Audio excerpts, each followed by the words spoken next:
Hi, Shane. It's been about 6 months since we last spoke. The first thing I'd like you to do is just introduce yourself and remind us why today is a slightly special day for you. Yeah, I'm Shane Leonage. I'm a performance data scientist, and I get to work on the teams of a number of players. But today, two of the players that we've been working with for a number of years, actually, Jabeur and Aryna Sabalenka, they're playing off in a semi-final at Wimbledon today. And how do you deal with that, Shane? So normally, of course, you'd be giving them data on each other and themselves, etc., etc.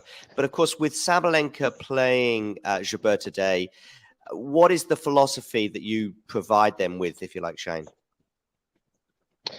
Yeah, look, I mean, in terms of the analysis and the reports, that stays very much the same. So both teams will get access to data on each other, video of each other, and recommendations on how to play the match. We have a conflict management process where when two of our clients play, they actually have a choice whether to use two different analysts on my team. So my company, Data Driven Sports Analytics, we've got a number of analysts that do the work. They've both chosen to stick with me as part of the analysis, but at the end of the match, they're allowed to see the report that the other side gets. So they've played a number of times. So this is, I guess, another instance of when they're playing against each other. It's not easy, but I think we've dealt with it really well, and both teams actually get along really well. So they understand the situation.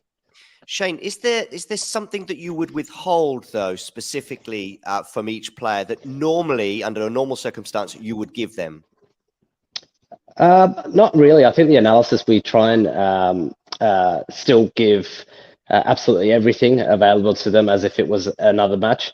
The one caveat is if there was particular match video or data that we could only get as part of our credential with one of the teams or through the login of one of the teams, which wasn't publicly available, then we exclude that data because we feel like that was a confidential access to data for a specific purpose only.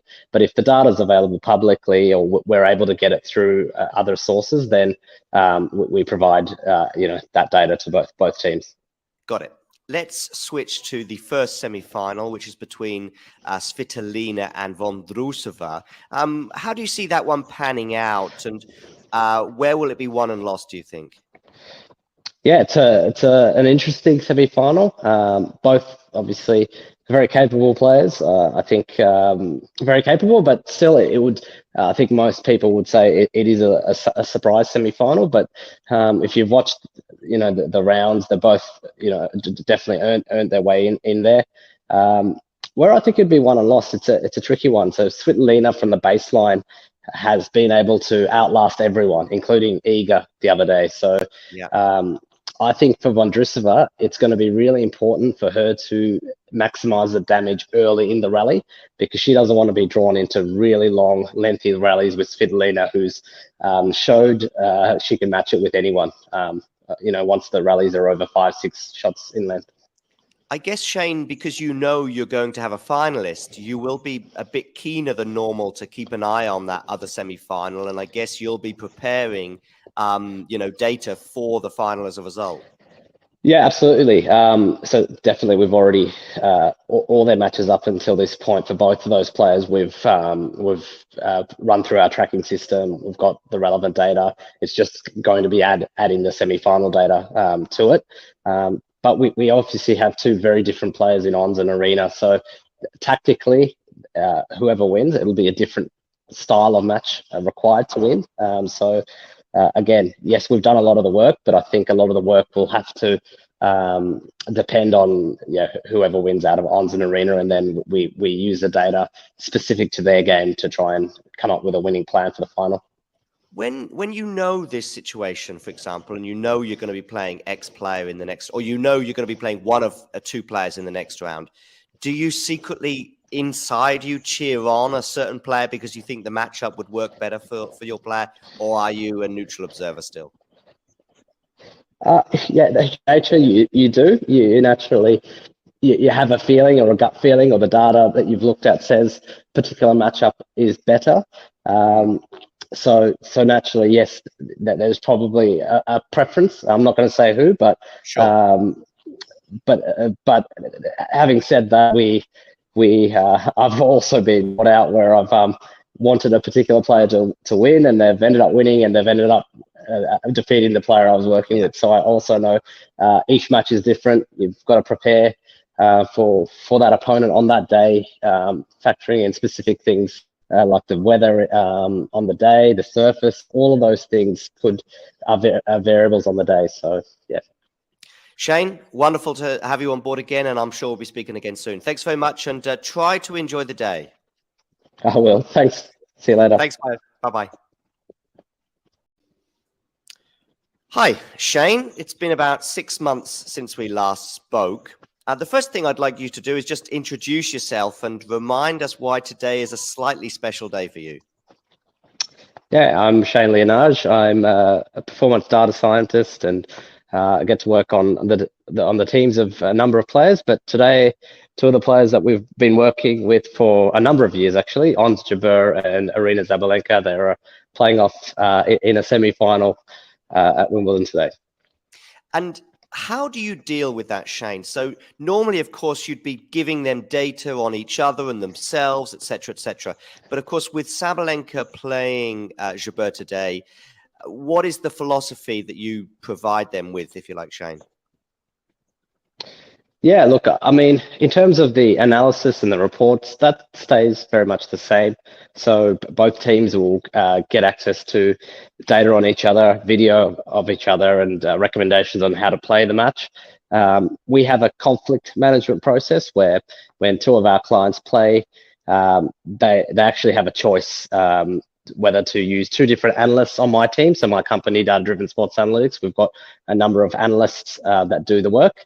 They've both chosen to stick with me as part of the analysis, but at the end of the match, they're allowed to see the report that the other side gets. So they've played a number of times. So this is, I guess, another instance of when they're playing against each other. It's not easy, but I think we've dealt with it really well, and both teams actually get along really well. So they understand the situation. Shane, is there something that you would withhold, though, specifically from each player that normally, under a normal circumstance, you would give them? Not really. I think the analysis we try and still give absolutely everything available to them as if it was another match. The one caveat is if there was particular match video or data that we could only get as part of our credential with one of the teams or through the login of one of the teams, which wasn't publicly available, then we exclude that data because we feel like that was a confidential access to data for a specific purpose only. But if the data is available publicly or we're able to get it through other sources, then we provide that data to both teams. Got it. Let's switch to the first semi-final, which is between Svitolina and Vondrousova. How do you see that one panning out, and where will it be won and lost, do you think? Yeah, it's an interesting semi-final. Both obviously very capable players. I think very capable, but still, it would. I think most people would say it is a surprise semi-final. But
Good afternoon, good evening, good morning, wherever you are in the world, wherever you're tuning in from.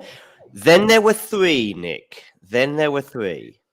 There were three, and the three who've actually been in Grand Slam finals before.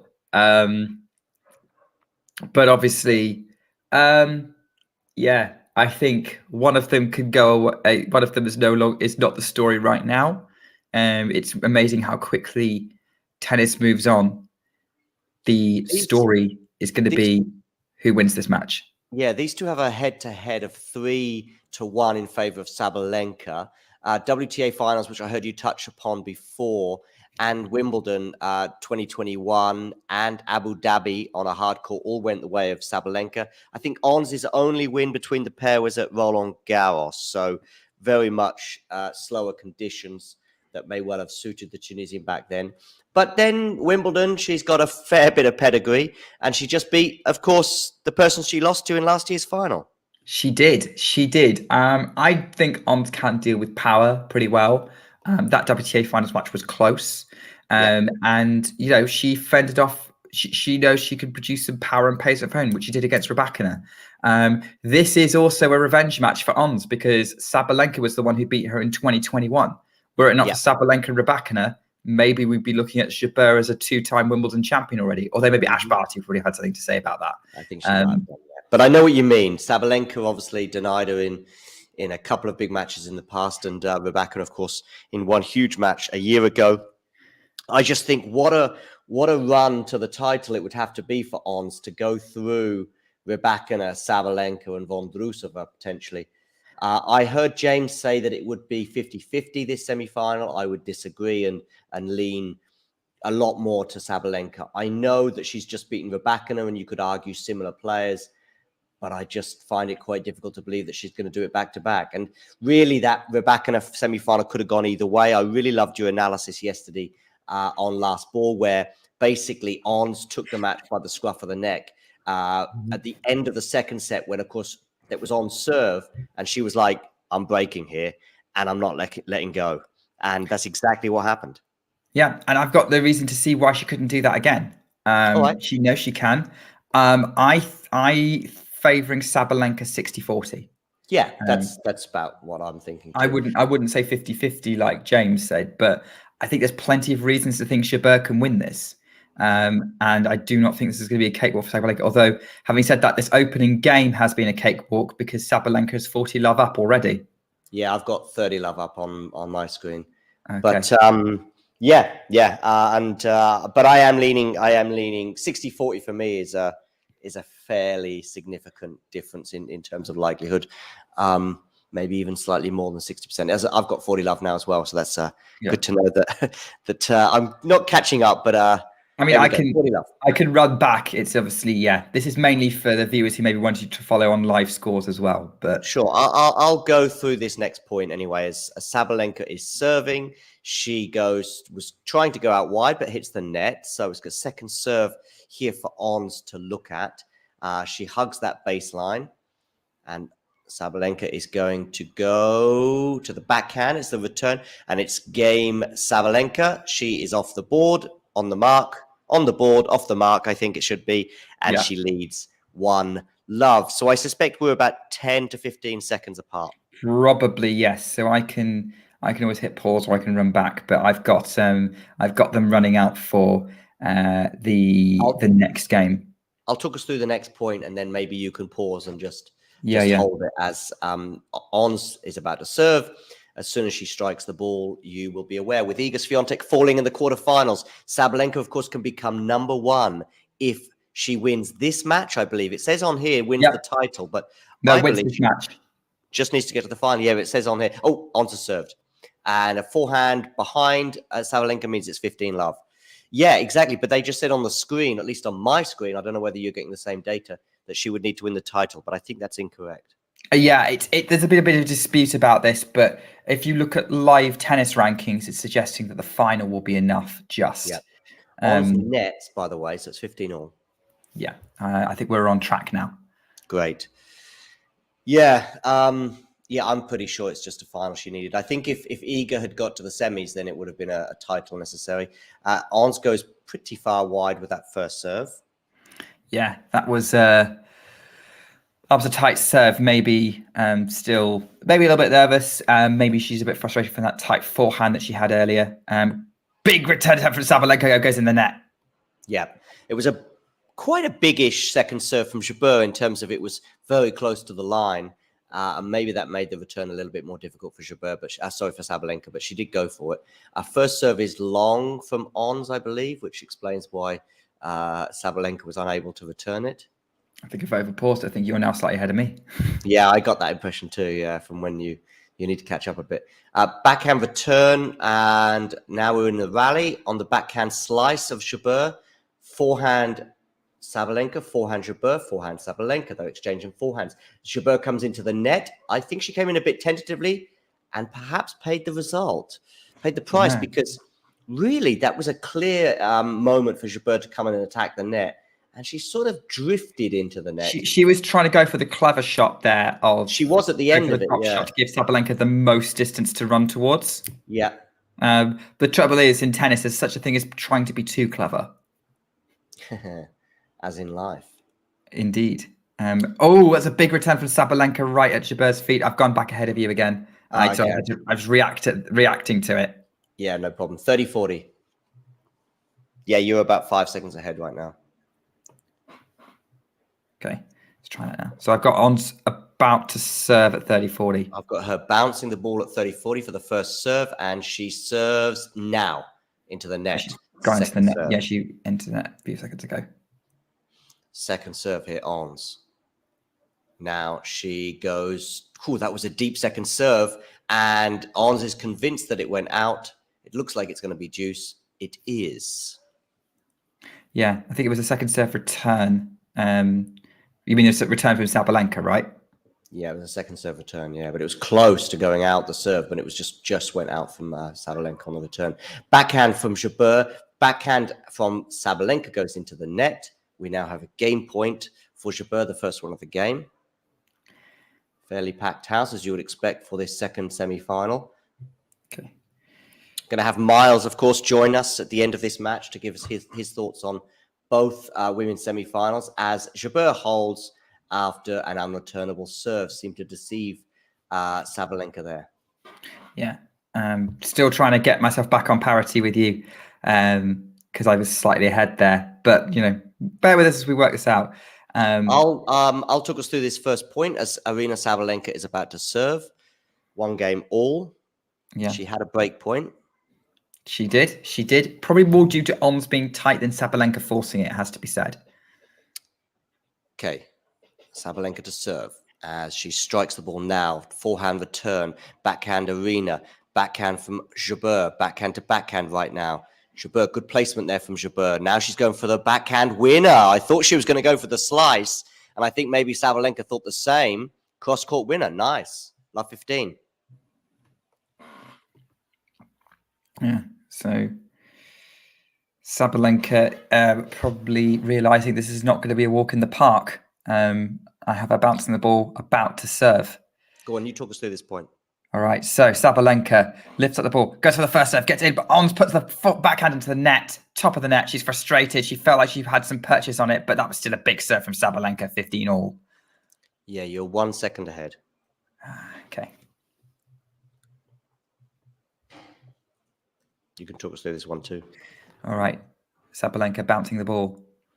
Lifts it up, getting ready to serve, and goes into the net on the first serve. And this is not a time for the first serve to desert Sabalenka, because she knows how dangerous Jabeur's looking now. Now the early nerves are sort of falling away from the Tunisian. She goes for the second serve, goes out wide. Jabeur, she tried to go for a bit too much on that forehand return. It goes over the baseline. It's 30-15. And Sabalenka has probably been let off the hook a little bit for these 2 points. Yeah, you're still about 1 second ahead, I think. Mm-hmm. Okay, 30-15. Sabalenka serving as she bounces the ball here. And serves now. Down the tee. Forehand return from Jabeur. But Sabalenka in charge of the point. Oh, what a backhand. Oh, what a backhand passing shot there. I keep pausing for a second, and then it's obviously not long enough. Now we must be dead on with each other, I think. Yeah. I think you got that one about half a second before me. Yeah. I have to see it. Maybe I've over-paused again, but we'll see. Sabalenka's serving here, bouncing the ball. Yeah. Okay, Sabalenka about to give the first serve. She lifts the ball and she goes to the forehand return. Now she's got a backhand cross court that goes long, and we have a break point for Ons Jabeur, her first. I've over-paused. You're now ahead of me by a second. Can you catch up by a second? No, only by 10 seconds. Catch up by 10 seconds and then just press go as soon as you see the serve about to happen. Okay, throws up the ball and she serves now to the backhand return of Jabeur. Forehand Sabalenka. It's going to be too much, is it? No, good defense though from Jabeur, but ultimately it's not enough. And Sabalenka wins the point with a backhand winner. Great backhand winner from Sabalenka, getting the bread and butter out. It's so dangerous going to the Sabalenka backhand. She's got so much on it. Unfortunately not, Spencer. With the rights restrictions, we're not allowed to share the images, so you'll just have to make do with our voices. Okay, Sabalenka serving, first serve. Good percentage of first serves feel to be getting in right now, and that's forced the error or an unreturnable from Jabeur, and it's game point, Aryna Sabalenka. Both players so far have dug themselves out of trouble a little bit. Both players doing well to keep the other one honest at the minute. Yeah. So, at the minute, very competitive. Probably neither of them in full swing yet. I'm looking forward to when one of them hits their stride. Ooh, forehand error there from Sabalenka, meaning deuce. Interesting.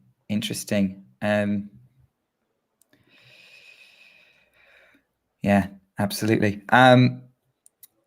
I think, Sabalenka's still. Sabalenka's the one who is tight now after that opening service game. Maybe it's because she's rattled by Ons getting there.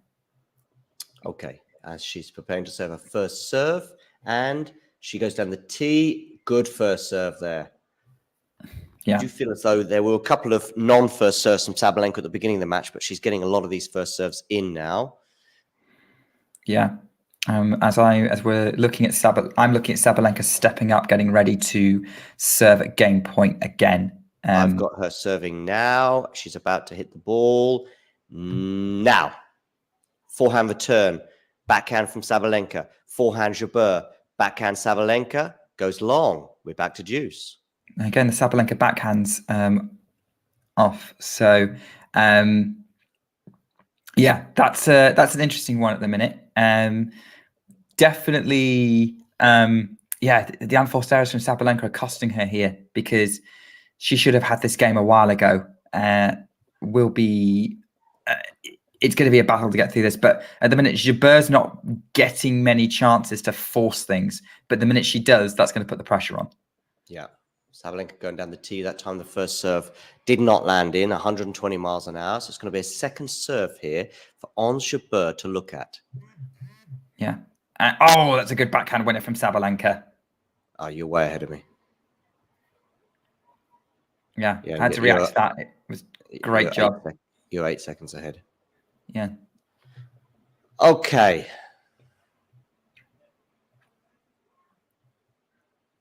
Sabalenka here, about to serve. Yeah. Almost drops the ball there. Almost dropped the ball there, yeah. And Sabalenka's about to serve. Puts it into the net. Now. Into the net, yeah. Second serve here for Sabalenka. Those of you just joining in or just tuning in, make sure you hit the like button and subscribe to the channel if you're new. As Sabalenka's second serve here, she's got a game point. It's a good second serve, and it wins the game for her. 2 games, 2-1. Yeah, great second serve, like brave second serve from Sabalenka. And that goes to show how much a biomechanics coach can help you, given that second serve may well have ended up being a double fault at this time last year. Yeah, it's unbelievable, the transformation that she's had. I said to Caitlin Thompson in January, when we were at the end of January reviewing the Australian Open, that I thought we would now see an uncanned, more relaxed, but still extremely determined and therefore dangerous Aryna Sabalenka throughout 2023. And I would argue she's only had one bad defeat all year, and that was the semi-final to Mukova. And compared to where we were a year ago when she was having a bad defeat every 2 weeks, she's not lost a match that she probably should have won. You could look at Sofia Kenin in Rome. You could probably look at some other defeats. I know she lost to Rebecca in the Indian Wells final, but no shame in that. There was, I know even going back to the US Open, really, even losing the WTA Tour finals, that defeat was a good defeat, if you like, the one to Garcia. They just both played really well, and Garcia just edged it on the day. That can happen. That's tennis. Yeah, and I would put that Mukova loss in that category, actually. I thought it was but that's a bad one. Double breakup. But that was Mukova forcing it. Maybe, but whatever way you look at it, that would have gone. If that had been a year ago, would have been like, oh, so painful. I actually think the Kenin loss was from a Sabalenka level wise was worse. There was also that Castella loss in Miami in straight sets. Okay. I think did she not cite an injury after that Castella loss? I don't remember. I vaguely remember something. It was either hand or wrists or blisters or something. Nothing too serious. She may even have skipped a tournament that she was signed up for it afterwards. I'm not sure, but I do remember that being something. Kudermetova loss in Berlin, but we make less of that because that was just. I think everyone knew it was just a warm up. Yeah, and that's why I put Sofia Kenin. It's okay. It's not a double breakup in a Grand Slam semi-final. What a winner! Monstrous backhand winner. Yeah, 15-all. Yeah, that's a Sabalenka special right there. That lines it up, goes up the line. Great job hitting that. Lots of power and spin on it. Makes it tricky for Jabeur, who serves and then goes for the backhand slice, brings Sabalenka in, has to bring it up. Jabeur reaches it. Lovely. That's a Jabeur special. Getting it out the air on the half volley. And we are absolutely perfectly in sync. Yeah. Finally. Took a couple of games, but we got there. That is maybe more of a swing volley, but that was a risky shot. Anyone else, I would say that was a risky shot. On Jabeur, no. Great nice serve again. Yeah. Absolutely. Yeah. This is brilliant at the minute. What are the differences? Because, of course, a lot of people are saying, listen, Jabeur, Rebecca, Jabeur, Sabalenka, very similar game styles. If Jabeur can beat Rebecca, she can beat Sabalenka. And those comparisons between Sabalenka and Rebecca, to me, are understandable in the power that they can both offer and partly why they're so good on grass. But what would you say are the differences between Rebecca and Sabalenka? I think Rebecca is a bit flatter than Sabalenka in terms of her strokes. They tend to sort of zip through the court really low, whereas Sabalenka puts a bit more spin on it. But it doesn't matter because wherever it lands, it just sort of the power from the middle of the court just kind of carries it. Rebecca needs a little bit more angle sometimes. I would say that's kind of the subtle differences that you would see. But in terms of experience and playing them, there's just sometimes they'll put a ball in the court and then just sort of you think, oh, they're going to get that. And then it just sort of gets out of the way. Maybe more on Rebecca's side. I think Sabalenka could put a ball mid-court and it'll still sail past you. Yeah. I would probably just give Rebecca the edge on the serve in terms of placement and maybe consistency. Yes, just I would agree an edge, with that. and it all depends on what kind of day Sabalenka is having. Rebecca has a habit of somehow managing to win despite getting 50% first serves in. Right. And also another thing that she does is she'll often get herself out of trouble with the serve. Now, I know Sabalenka could do the same, but even yesterday in defeat, there were times when Rebecca was in trouble, but she pulled it out when she needed to. So perhaps marginally better temperament, although I say Sabalenka's made huge strides on that. But what I think Sabalenka does better is normally things like that, although she's just put that wide. I just think that when she's going for it on the aggression, I mean, the Madrid final for me was a classic example of that, but probably Australia as well, where when the belief is coursing through Sabalenka's veins, if you like. I just think that she can just hit the ball on the rise with such aggression and such precision that even Rybakina probably can't live with her. So arguably, maybe Sabalenka's ceiling, certainly in the ground strokes area, is probably slightly higher than Rybakina's, but Rybakina's more consistent, if that makes sense. Yeah, I think what makes it interesting is that when Rybakina is maybe how they deal with the situation when they're not confident, because I would argue that Rybakina is a better player when she's lacking confidence than Sabalenka is when she's lacking confidence. And that's probably it. But I would agree with this. Oh, what a passing shot by Jabeur on the forehand as Sabalenka came into net. And it's 15-30 and Ons fist pumping. And she looks like she's the one getting into Sabalenka's games at the minute. Yeah, it does right now, yeah. But it can swing in roundabouts. But that's a lovely passing shot, as you said. Yeah, that's another... Yeah, pretty like it wasn't a bad tactic from Sabalenka to come into net, but dangerous against Jabeur, who is ready for things like that. Yeah. And you have no idea which side Jabeur's going. You know, it's not like she tends to favour one side or the other. She can go cross court or down the line.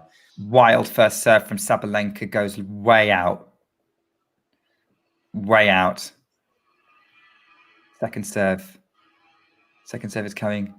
Got some great backhand music there. Backhand from Jabeur to the backhand of Sabalenka. Forehand Jabeur to the backhand of Sabalenka. Still trading, going cross court. Sabalenka tries to take, goes long and 2 break points for on Jabeur. Sabalenka trying to get herself out of the rally, changing direction, overdoes it. It was a really awkward spot to try and do it from because it was pretty low off the ground. But Jabeur is now the one with the first big chance of the match. We had a break point, of course, for Sabalenka in the first game, but just a solitary one. Right now, we have 2 break points for Ons Jabeur. What a moment. Sabalenka serves down the tee, backhand return. Now Sabalenka comes into the net. That was ice cool from the Belarusian, 30-40. Yeah, got the short return, could step in and finish it with the +1 forehand. No player could live with that. No. This is what made Sabalenka the player of 2023. The big story of 2023. She must be number 1 in the race. Yeah. Sorry, right? In the race, yeah. I think she's on course to be number 1 at the end of the year, regardless. Yeah. Because what was she defending from New York? A semi-final, right? Semi-final. Well, Swiatek's defending the title, so I think her best hope Swiatek's best hope of finishing number 1 at the end of the year would be to defend that New York title. As Sabalenka saves the second break point with another great serve, and Jabeur goes way out. I mean, of course, if Sabalenka doesn't win this match, then she will stay number 1 for a few more weeks. I don't know. Is she going to play Warsaw? Swiatek? Yeah, Iga's playing Warsaw. Yeah, she wants to get that changed surface title. there, right? It's hard court now. It's now a hard court, yeah. And actually, there's a couple of European hard court tournaments because there's one in Prague as well. So that's going to help. I think that's going to appeal to people trying to get some US Open warm up early, maybe. I wonder if the guy, by the way, Sabalenka's just ace, so it's now game point for her. I wonder if the grass court people that are disappearing off to Newport right now to compete there. It'll be interesting to see if, I think Eubanks is officially signed up, but he may well pull out. No, he just pulled out. Has he just pulled out? Okay. It'll be interesting to see if they come back to Europe before going back again to North America. Bearing in mind, we've obviously got Montreal and Toronto and Cincinnati and Washington. And what else have I missed? Any other tournaments coming up? No, you've got it pretty much. I think there's for the women, it's San Jose. Okay. What about this? Isn't there a tournament on the women's side that has just moved to Washington? Moved away from Washington. Great backhand winner from Jabeur. Yeah, moved away from Washington to San Jose. No, San Jose's already been at 500. The Washington tournament's at 250, and that's moving to another part of America, which I can't remember where off the top of my head. But just for the women. So Washington is staying for the men, right? Am I right with that? Yeah. Nice winner there from Jabeur. 500. I thought it might have been going out, and I wonder if Sabalenka thought the same, but it dropped nicely. I mean, it was just too good. That was the thing, regardless. Nothing. But she sort of, I don't want to say she gave up on it, but there did seem a sort of a resigned look maybe from Sabalenka. Oh, that's a nice forehand winner. Game point. Yeah.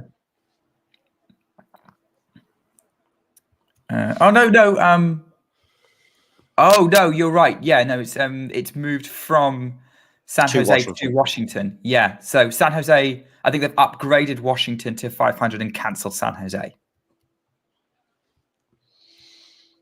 San Jose, California, of course, not San Jose, Costa Rica. Don't ever make that mistake when you're booking a flight and you're surprised to turn up in the Spanish-speaking country when you need Is to this turn your up in experience, California. John? No, it's just something that I was very paranoid about when booking flights a couple of times in the past. Just thinking to myself, just get the right San. I mean, I always did get it right, but it was just a thought process.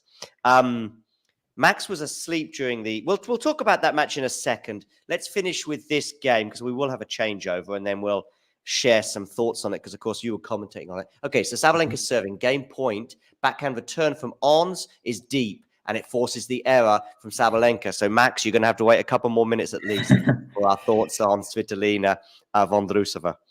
It's way too dramatic right now. I think Jabeur and Sabalenka are. Yeah, this is a really great match. So Jabeur is really pushing Sabalenka on these service games now, and Sabalenka's not liking the fact that she is being pushed.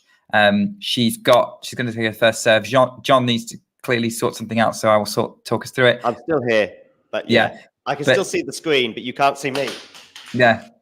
And John, stop making a mess. I just dropped my earphones, but it's all good. It's all good. I'm alive. I said John's gone long. Sabalenka's gone long on the first serve. Then goes long on. I thought she'd gone long on the second serve, but she hasn't. But Jabeur did go long on the return. It was a risky second serve out wide from Sabalenka that could have gone out, but it paid off, forcing the error from Jabeur on the return and its advantage to Sabalenka to try and close the game out again, having faced a couple of break points already in this service game. She wants to get this match back underway as soon as possible. Goes out wide with the serve. Jabeur gets the return in. Sabalenka tries to drop shot, doesn't work, ends up in the net. We're still in this game. It's deuce. Fourth deuce of the game. And of course, we've had 2 break points for Jabeur, and I guess 2 game points for Sabalenka, or 3? Something like that, yeah. Maybe 3 game points for Sabalenka. I don't think she's had a break. I can't remember, but yeah, definitely at least a couple of game points for Sabalenka. Yeah. I do not know. I think Jabeur needs to win this because I could see a level drop in the next service game. If she doesn't. Great forehand cross court from Sabalenka, right on the line, winner, advantage again. She's taking a lot more risk. She's going for lines. She's trying to get this done. Yeah, we're almost at 9 minutes for this game. Yeah, Sabalenka wants to get this done. That's why she did the drop shot to try and bail out the last rally, try and get a quick winner in. She's going to want a big serve here, but she goes wildly out on that. I mean, it was a big serve, just didn't land in. Slightly too much. It's like the Hans Moleman meme from The Simpsons. But anyway, goes out wide with the second serve. Jabeur slices it back in short. Sabalenka steps into the base to the net to finish with a backhand. Raises her fist in celebration. 3-2. Great escape from Aryna Sabalenka. So, Svitolina, of course, you were commentating on it, so I'm certainly aware of some of your thoughts regarding that match. But so Svitolina lost in straight sets. From memory, it's always difficult to always remember these things with absolute clarity. I think she broke early, didn't she, Svitolina? No, Vondrousova did, and Svitolina broke straight back. Early, then Svitolina broke back. And then Vondrousova broke and broke and broke and broke. And for Max, who was asleep, what happened was Vondrousova was just on fire. She was returning everything into court. She was hitting winners, particularly passing shots. She was being very crafty, bringing Aryna into net and then passing her, forcing errors from Svitolina, frustrating her to the point where she started to hit unforced errors.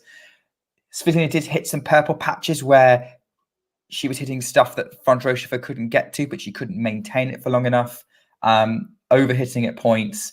And generally, it was a great example of retrieving and tricksy play from Marketa Vondrousova that drove her to the, in the end, to the Wimbledon final. Because when you look at the stats, they were about even on unforced errors. I think Svitolina made 1 fewer unforced error, but Vondrousova was winning points far more often. Like, she was hitting a lot. She hit a lot of winners, which is not something you would think of with Vondrousova.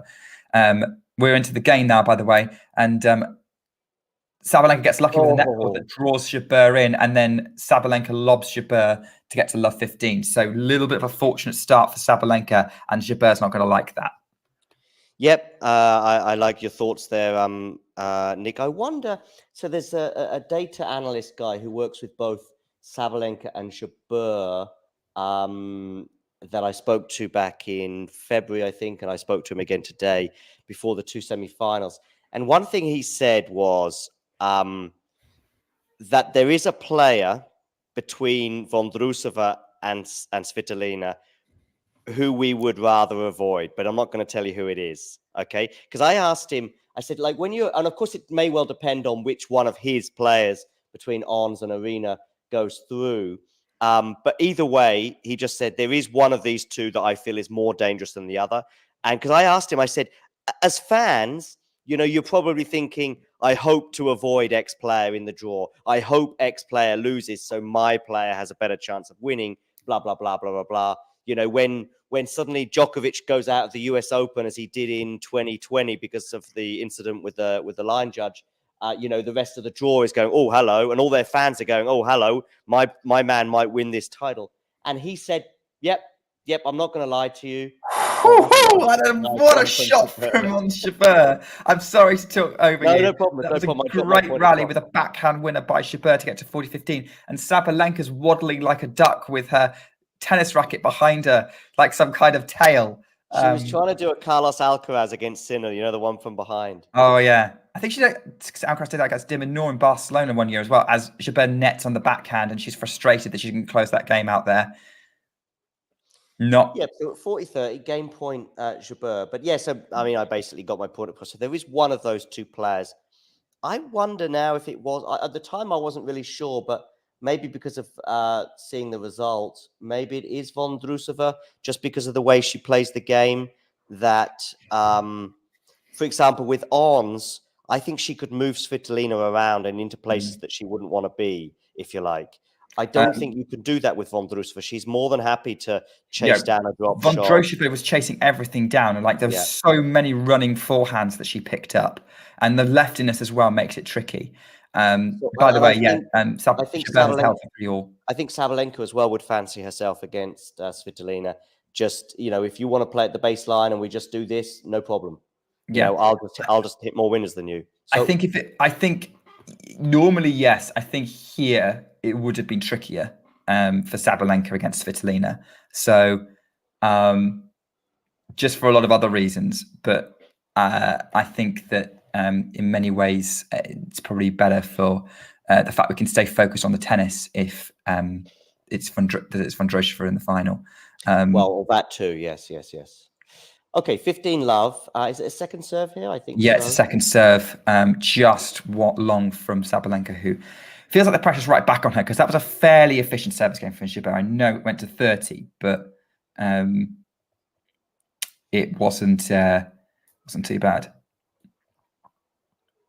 What do you know about Issam Jalali?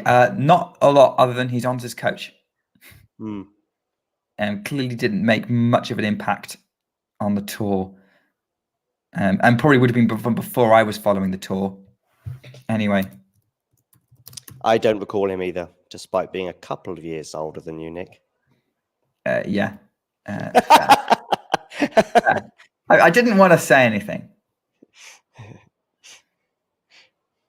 What does this mean, focus on the tennis? Who's he talking to? I'm not even sure. Is he talking to me or you?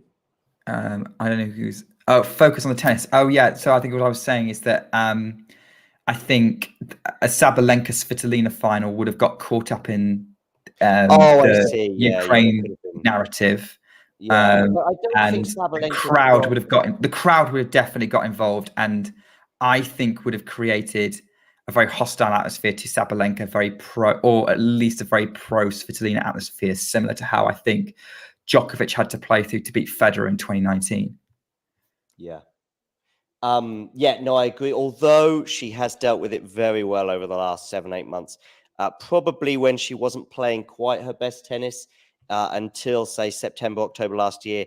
I think, as we saw in the Netflix series, I don't know if you've seen it yet, the second part or the second season, she did find it very difficult. And I found it very interesting to see, that it was bothering her. But in 2023, I saw her in Paris win matches that were difficult, and I saw her get difficult receptions. But then, because she's so charming, she turned it around. I saw her get booed after a match that she won in Paris, but within 30 seconds of her talking, there were cheers as well, because I think she's so... I think it's different in sort of in combat on a court compared to afterwards as well. I think she's dealt with it pretty well this year, wouldn't you say? Yeah. But I think there was that risk. By the way, I have looked up Issam Jilali on the ATP website. There is a reason why he's not particularly remembered. His career high in singles was 1,111, achieved in 2003. And he got to a career high of 801 in doubles. His prize money total from singles and doubles combined was $7,749. And the only match that's kind of listed under him that he kind of in terms of most recent was an Iranian futures match in doubles on in 2009, or at least that was the last time he played. So he was around in the mid 2000s. Never play. I think he played one match on the ATP tour in doubles ever. My prize money in tennis consists of 2 cans of tennis balls. There you go. So someone who's earned even less money than Ons Jabeur's coach. As Ons Jabeur hits a wonderful backhand volley winner, passing Sabalenka, and goes down to gets it to 40 love on this service game at 3-4. Yep, 40 love. We've seen now a couple of back-to-back seemingly comfortable service games. Of course, it does depend on how the next point goes. Second serve here for Sabalenka to look at. First serve, 99 miles an hour. That's a good 20 miles an hour slower than Sabalenka's first serves. Which is interesting. Yeah, I think Jabeur's definitely got some pace on her shot, although that's a big backhand from Sabalenka, who's trying to dominate. Jabeur goes for the passing shot and just misses. 40-15. Great positive point on the return from Sabalenka, going after that second serve of Jabeur. Just putting the pressure on a little bit. I don't have them to hand, Ghosty, but they are not Dunlop's. The US Open. What brand do they use for the US Open? Because they came in a canister with, I think, is it Wilson? Maybe US Open uses. I think it is Wilson. Yeah. Yeah. I believe it is. Yeah. They use Wilson because there was a lot of discussion about the Wilson balls last year. Yeah, I think Swiatek wasn't happy with them, right? Yeah. Well, she said she wasn't. Oh, yeah, but then she won the title, yeah. I've seen a lot of players do that. I've seen Rafa complain. Rafa complained when they moved away from Babolat. They used to have Babolat at the French Open. But in 2020, I think they moved to maybe Wilson again. To what? Might have been Wilson again. I'm not sure. Unreturnable serve from Jabeur to close out the game to 30. Any celebrity sightings in the crowd? Honestly, no. I haven't seen anyone. I haven't been paying attention. No, I haven't been paying a lot of attention, but even in the previous match, I don't remember seeing anything. I think your Tom Cruises and your I don't know, your Penelope Cruises maybe. I couldn't think of anyone famous. Don't turn up until the final. Yeah, I mean, I know there was some Formula One presence yesterday. George Russell and Lando Norris both in attendance, as was the McLaren boss Zach Brown. One of those racing drivers you just mentioned, I think he was in Monte Carlo as well when Djokovic was playing, because there's like an interview where they chat to each other afterwards. Actually, I think, Leclerc and Gasly were there as well at one point this week. Okay. So and Jack Edward. Yeah. Yes, the legendary, well, he's a bigger legend than any of those people who drive a stupidly fast racing car. Talking of stupidly fast, Sabalenka's shots are fizzing off right now, and she's 30 love up on her serve as we approach 4 o'clock local time. Indeed. Let's see how much of a battle this one's going to turn out to be. But how long have we been on the clock? 37 minutes? Really? That's longer than the first set then, because I think I remember you commenting that the first set was done in 29 minutes between. It's almost as long as the first match at this rate. Yeah, true, yeah. How long was that first match in the end? About an hour and 20 maybe? An hour and 15? A little more than that, but Sabalenka's just double faulted, by the way. 30-15, yeah. What was the length? 1 hour 14. So yeah, we are pretty much halfway. Exactly halfway. We've already played half the length of the first match. There we go.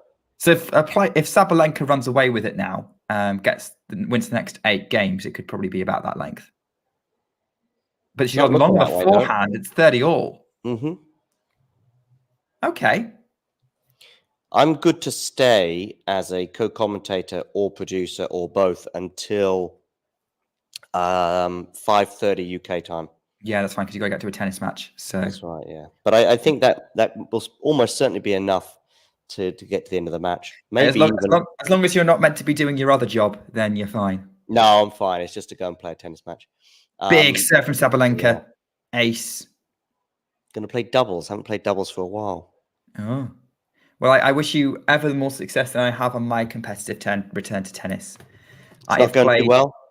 I've played 5 matches and I've won a total of 4 games across all of them. I mean, everyone's been very sort of complimentary. Sabalenka puts a forehand into the net, unforced error, right? Although they were on. That was straight out the Nick Carter book of forehands. That was. Well, my forehands tend to go over the baseline rather than the okay. net. So I will say. Are you playing grass, hard court, clay? Hard. Hard. Yeah. Like there's no grass courts around here. Like there's fake grass, but you have to be a member of a certain tennis club to play on that. Yeah. Big ace from Azarenka, wrong Belarusian. Sabalenka. Up the tee. Great spot serving, 121 mile an hour.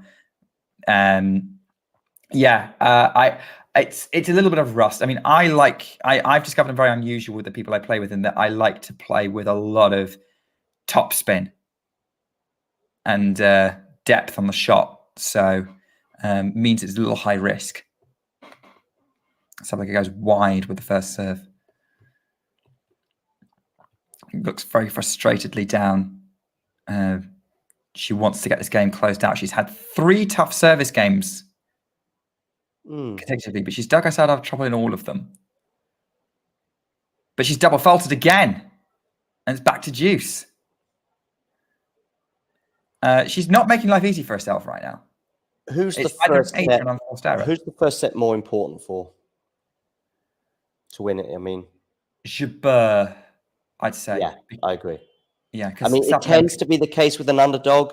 I think anyway that the first set, you need to win it more likely because obviously you become an even smaller underdog if you lose it. But I also think, I know she came from a set down yesterday and unbelievably in many respects, but it could well, if Sabalenka squeezes this first set, 7-6, for example, in a tiebreak, she could easily go and win the second set 6-2. Yeah, for sure. Sabalenka's coming to the net, finishes with a volley. Great job. Very sort of, it just keeps Jabeur pushed back with the approach and then finishes it with the volley. So gets to advantage. And it's one of those things. It's she's either in full control or she gives up control at the minute. And that's why Jabeur getting this first set is important, because if she loses this first set, this is going to give Sabalenka a lot more confidence, just power away with the rest of it. And this is potentially the sort of 2 most important games of the match so far, both of which on the Sabalenka serve, both of which have been tight, both of which have included like a couple of deuces or more, and Sabalenka's won both of them. Yes, she has, because she's just hit a big forehand that is basically forces the error on the backhand from Jabeur, and 5-4, Jabeur will be serving to stay in this set. Probably the biggest pressure service game she's had to deal with since her opening one. 3 break points so far in the match, and none of them have been taken.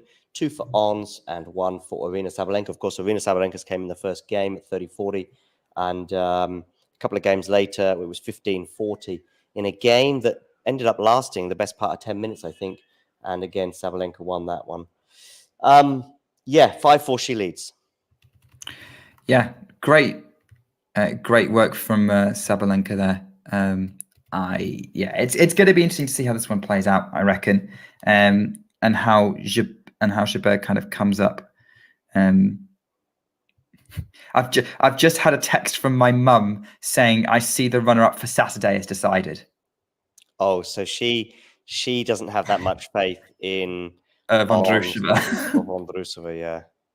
No, I mean, let's face it, whoever was going to be winning this match was always going to be the on-paper favourite.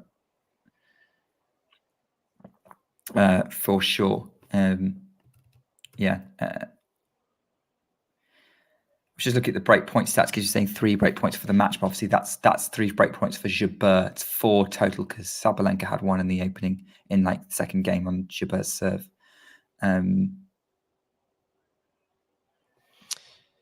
Yeah. The contrast of unforced errors so far has been pretty big. It has to be said, like Sabalenka into double figures and Jabeur has only made 4. So the standard Jabeur's bringing to this match is incredible. Like she's doing what we thought she might do and is really pushing Sabalenka and bringing the best she possibly can to this match. Indeed. 30 love for Ons. Great serve from Ons. 40 love. It was unreturnable out wide. She's serving well since that first game when she had a bit of pressure with the break point. Yeah, she really is actually. I think, yeah, she's got 67% first serves in and she's won 85% behind her first serve, which is just hell to love. Brilliant. Very low second serve points won, but she's only had 10 points in her second serve, but 40% compared to Sabalenka, 60%, which goes to show how many break points she's had to save. That might be a concern if Ons just has a bad game where she maybe can't find a first serve for a game, that's going to make her very vulnerable. She has to maintain this. Or if it goes to a tie break, she's going to need to keep going with it. Probably eager in answer to this question. It is eager, yeah. Statistically, yeah, the revolution she puts on their forehand, no one matches it. I think very few men can match it, to be honest. I think it's in the same kind of level as you find on the top 50 on the ATP in terms of revolutions. 15 love. Sabalenka, an unreturnable serve there. We are edging towards a tiebreak, but still a couple more games to go.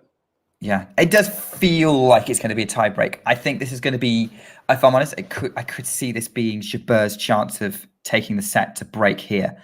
Because we saw what happened with Rybakina in the match. She got it to a tiebreak, and then Rybakina played the better tiebreak, despite the fact that overall in the set, Jabeur probably should have won the set. Probably, yeah, because she was serving for it, of course. She was, yeah, and was in Rybakina's serve a lot more. Yeah. But yeah, big. I would say that this is going to be critical. But having said that, Sabalenka's got a very good start, being 30 love up, but she's been 30 love up in service games recently already. She's probably not going to feel comfortable until she gets to 40 love, but she's put that serve into the net.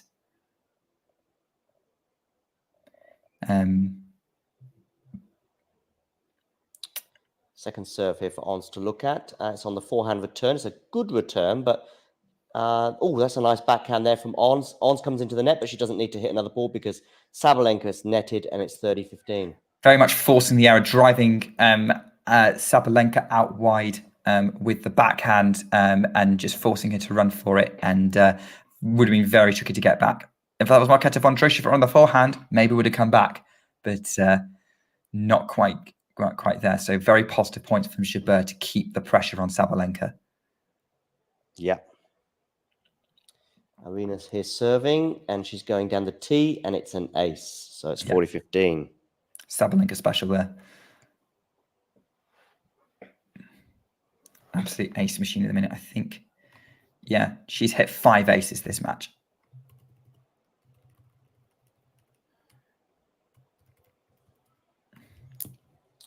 Has Ons hit an ace? Not yet, no. Not yet. She's hit a few unreturnables, but Sabalenka's got a racket on every serve attempt that Jabeur's got in. Yeah, and Ons puts the backhand of the second serve into the net, and they're changing ends. That's the most comfortable service game Sabalenka's had for a while. Positive going into a tiebreak if there is a tiebreak. Indeed. If not, definitely putting the pressure back on Ons to get it to the tiebreak. I'm seeing questions from Ghost about sort of my game. I don't actually get people trying to, I tend to try and push people back behind the baseline a lot. But in terms of, spin, who do I, why is Rafa not my guy? I saw Roger first. And I was more impressed by what he was doing. And to be honest, when I first started playing, I wanted to play like Roger, hit flatter, you have a single hander. And my coach was like, you can't pull that off, mate. You're too... and just basically drilled spin into me. And to be fair, Roger's got a decent topspin forehand as well. But obviously that's what Rafa's known for. I think if I'd got into tennis a little bit later, probably would have been a Rafa guy maybe. But I don't really do anything, obviously not even close to Rafa in terms of quality, but even the style, I don't try and imitate. My first of all, I'm a right-hander. He's a left-hander. Secondly, I'm not doing massive spinny looping forehands that are getting. Oh no, I would imagine you're going to be trying to copy Boris Becker and my go serve for is the nowhere big near serve. good enough. I'm not a serve netter. I'm not a serve volleyer. So although you're right, of course, Boris was my first tennis favorite player. It's a good return there from Rebecca, but 15-all. Sorry, Sabalenka. Yeah, but no, I don't really model my game on anyone. It may appear to be quite flat in a sort of unorthodox Daniel Medvedev style, but really there's also lots of differences. I mean, Medvedev is much further behind the baseline. He's got a bigger and better serve, of course. Oh, that's nice from Jabeur, 30-15. That's a spot-on backhand. Is there a challenge happening? I think there's a challenge. It was comfortably and surely, unless my eyes are. It was close on the baseline. Bang on the line, yeah. For those of you just joining, make sure you hit the like button, and if you haven't done so already, please subscribe as we head inexorably towards 2,500 subscribers. Sabalenka's got that return in for the first half, but that's a wonderful shot on the line on the inside-out forehand from Jabeur. Again, she's painting the lines this game. She was doing that a lot yesterday, just getting, there was one that they did their whole, Hawkeye look at, and it was just like millimeters from going out. But for her, it landed in against Rebecca. She was hitting that line so often yesterday. It was unbelievable. And she's held. So we're into a tiebreak. Here we go again. Now, Ons is going to have to hope this tiebreak goes better than the last one she played. Now, to be fair, she was playing Rebecca, who is a lot more who is a lot sort of more tighter in tie breaks, Djokovic-esque, if you will. But yeah, that would be the only thing I would give a heads up on. We've got a few people tuning in on Facebook. Please hit the like button, although you can also do so on YouTube as well. But if you are watching on Facebook, please hit the like button. We've got 1-0 or 1-0 for Sabalenka. She's held her service point. Advantage for her, albeit not a mini break. Jabeur serving, love one down. Is she going to get her first serve in? Oh, she does. She's got an ace. Is that the first one of the match? That's on first ace of the match. There we go, 1-1. What timing to pull that one out? Indeed. Oh, we just got a heart on Facebook. Not just a like, we got a heart.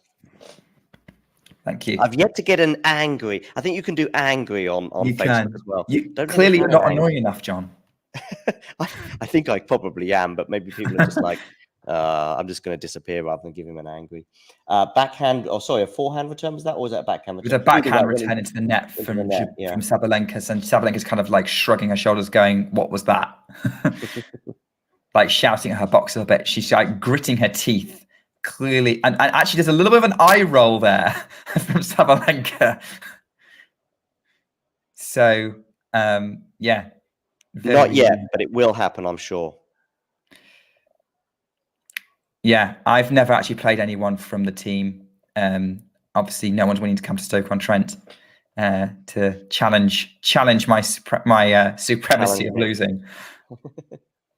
Okay, 1-2. Sabalenka, second serve. Backhand return from Ons. Backhand from Sabalenka. There was risk on that backhand, but it landed in. Forehand Sabalenka. Good depth from Aryna. Good shot Ons there is from doing Sabalenka. so She's well. gone right through Jabeur.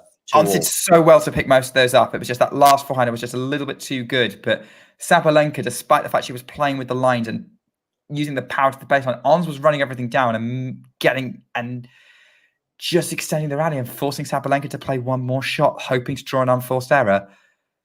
Great job.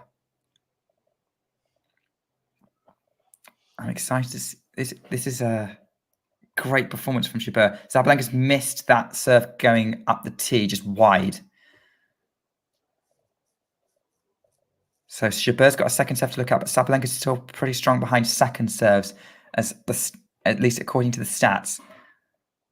But she's double faulted. It's 3-2. What a time for a Sabalenka double fault. And now Jabeur, for the first time in the match, is in front. Let's see how she handles that. Big opportunity for Jabeur. 2 service holds here would be very useful. That must have been close to the line, but it went for Jabeur, it went too far long. So it's a second serve. Not what she needed right now. But gets the second serve in. Backhand to the Sabalenka pulls Jabeur out wide to her backhand. Now forcing Jabeur to run. What a shot from Jabeur on the run! Forehand! I don't believe it. And she's fist pumping her box because that was a piece of Ons Jabeur brilliance. Shot, I think it's shot of the championship. I just couldn't see her getting a racket on this. Never mind enough purchase to get it over the net. Neither did It's I. a forehand winner. Now that has got to boost your confidence and maybe even demoralize Aryna a bit. In the Rublev Djokovic match of the day, Djokovic was pulling out some unbelievable shots at moments. I just could see the confidence draining out of Rublev, thinking, "What have I got to do to win a point against this guy?" And to be honest with you, if I was Aryna Sabalenka, I'd be feeling the same right now. 4-2 Jabeur. She was behind in that rally throughout. Sabalenka was pushing and pushing and pushing until she produced what I thought was going to be a winner. Ons said, "You're not winning this point, my friend." Yeah, Ons has definitely been this tiebreaker stepped up and is dealing with whatever Sabalenka's throwing at her, but has to get a second serve in play. Goes for the backhand. It's long because that was a really good return from Sabalenka and concedes her advantage, but it's still 4-3. Back on serve, of course. But as you say, it's still 4-3 to Jabeur's advantage. But really, she's probably going to need to get one of these next 2 points. Yeah, I would say so, to kind of give her put it back on her. But yeah, she did throw. Same thing happened as I suspect, is that she stopped serving first serves, and that just left her vulnerable. And she got away with it on the first one, but not on the second, as an ace from Sabalenka 4-all. Oh wait, no, there's a challenge. There's a challenge. There is a challenge, yeah. Looking up to the sky, hoping it's out. Yep, just hit the line. Click the line. Yeah, no, she got away with the first. She dug us out of trouble on that first point, but the second one, that return from Sabalenka, was too good, and Jabeur was, vulnerable. But she gets that return off the Sabalenka first serve into play, then slices. Backhand Sabalenka cross court. Backhand up the line, Jabeur. Forehand Sabalenka moving Jabeur around. Goes up the line with a forehand, goes over the baseline. No, it was on the line. There's a dispute over whether Jabeur's shot was out before Sabalenka hit her shot. Jabeur's fist pumping. Sabalenka's challenging. There's nerves in the stadium. Was this in or out? It was just out from Ons, and Jabeur is frustrated because she thought she had that point, but it was just out, and it's Sabalenka's point for 5-4, and now Jabeur is serving 5-4 down, not 5-4 up. And it wasn't out by much. Millimeters from greatness. On Jabeur's husband is frustrated by how close that was as well.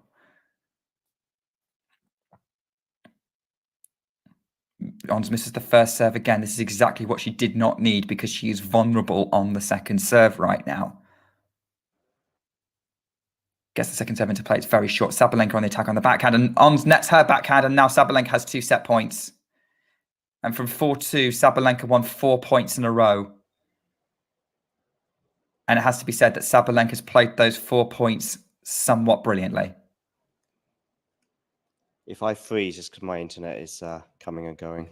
Great first serve from Ons, who gets it in. Forehand back behind Sabalenka, saves the first set point, but now the next one's on the Sabalenka serve. Yeah, has to be said. I think. Look, things could be different with that on. If that Ons shot had been in, that Sabalenka challenged, it would be 6-5 Ons. Yes, tennis is a match or a game or sport of fine margins, and couldn't be much finer than that. Sabalenka serving 6-5. Can she get the first serve in? She can. Forehand return is long, and Sabalenka wins the first set.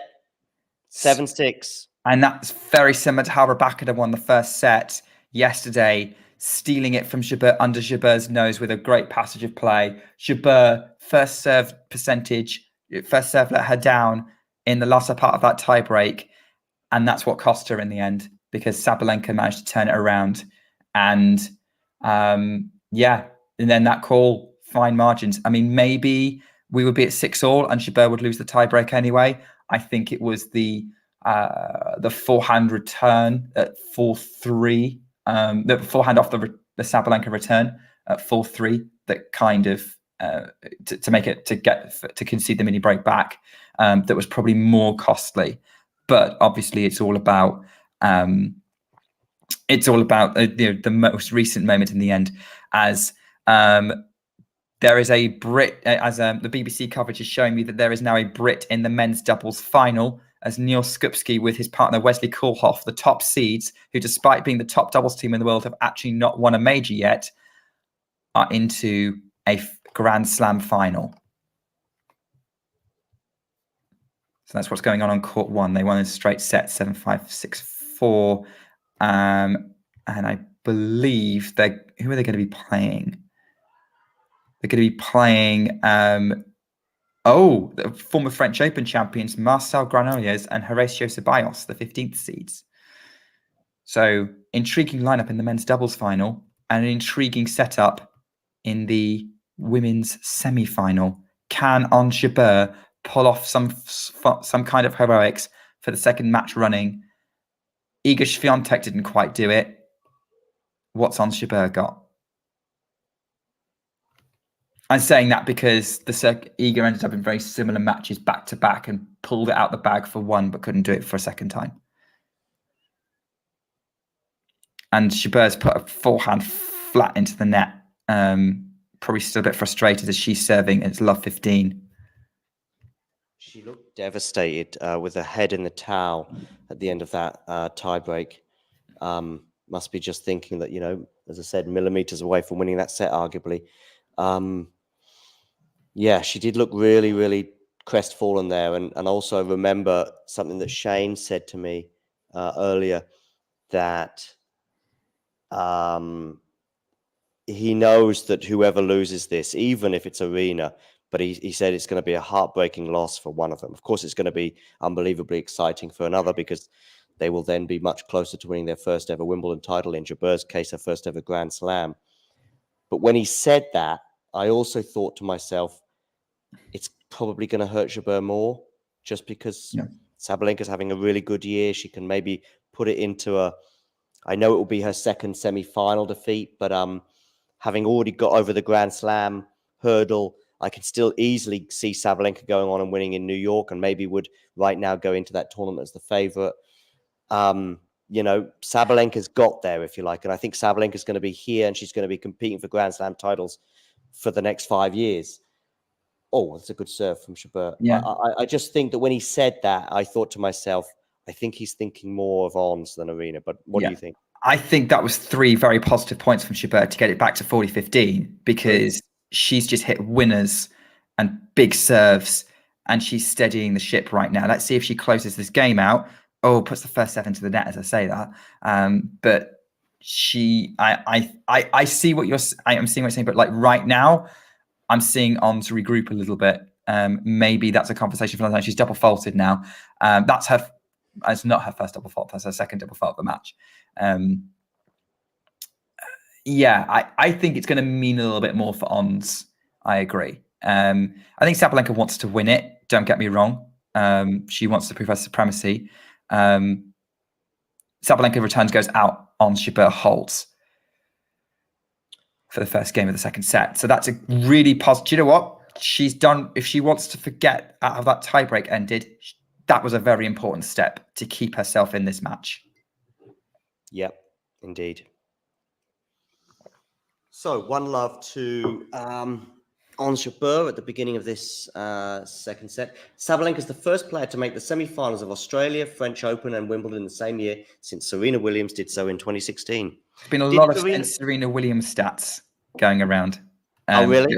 Yeah, like every stat is like, oh, when was the last player to do this? Serena Williams. That seems to be the answer. Except for the unseeded player in a final. No, that was Billie Jean King, who was probably even as iconic. Yep, indeed. Or at least at the time. I'm still here. Don't worry. Yeah. No, I know. I'm just checking to see how people are reacting to what is going on. There's a little bit of a popcorn split as to who is rooting for Ons and who is rooting for Sabalenka. Sabalenka's got a cross-court backhand. Jabeur tries to pick it up, but it's so low and there's not enough to get pushed on it. It's 30 love, and Sabalenka is striding around the court now. Very, very good situation, yeah, for Sabalenka that she finds herself in. She's now a set away from a Wimbledon final, but she was a set away from a Wimbledon final 2 years ago against Aryna Pliskova. Big return from Ons Jabeur. Lovely flat shot. Nothing anyone could do about that. Sabalenka gives her a reluctant applause. Off of first serve, that was just a swing and hope shot, and she was right to hope. Reminds me of me and my pomp with that return. Your pomp being 2 months ago? My pomp being now, in a way. I mean, as a tennis player, I've probably never been better. That doesn't mean I'm good. It just means I was very bad in the past. Yeah. Well, hopefully one day I can be as good as John Silk. If my prime is my 40s, I'm doing well. What a winner there! Yeah, indeed. What a winner there from Aryna Sabalenka. Brilliant winner. Sabalenka going, oh well, if you can do a flat winner off the forehand, watch my backhand. There was a moment in that tiebreak when Jabeur, when she did what I would describe, as I said, the shot of the tournament. You know, I mean, maybe Andre Rublev would have something to say about that, but nevertheless, I thought it was amazing. And then I just wondered, because at that point it became 4-2, and I thought Jabeur just sort of, I know you've just pulled out a worldie, but now unfortunately you've got to go again if you like.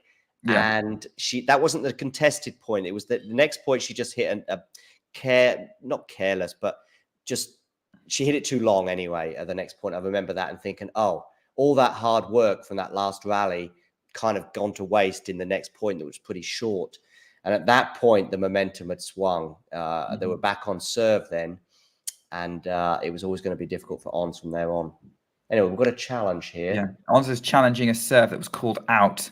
It was out. I don't know why she bothered challenging that, to be honest, because that was clear. I thought that was out. She must have felt good about it, but yeah. Yeah. Second serve short, backhand Jabeur looped up, just lands in, but Sabalenka tries to go on the attack and puts it in the net, and she's frustrated because that down the line was sitting there to be attacked. 15 love. Yeah.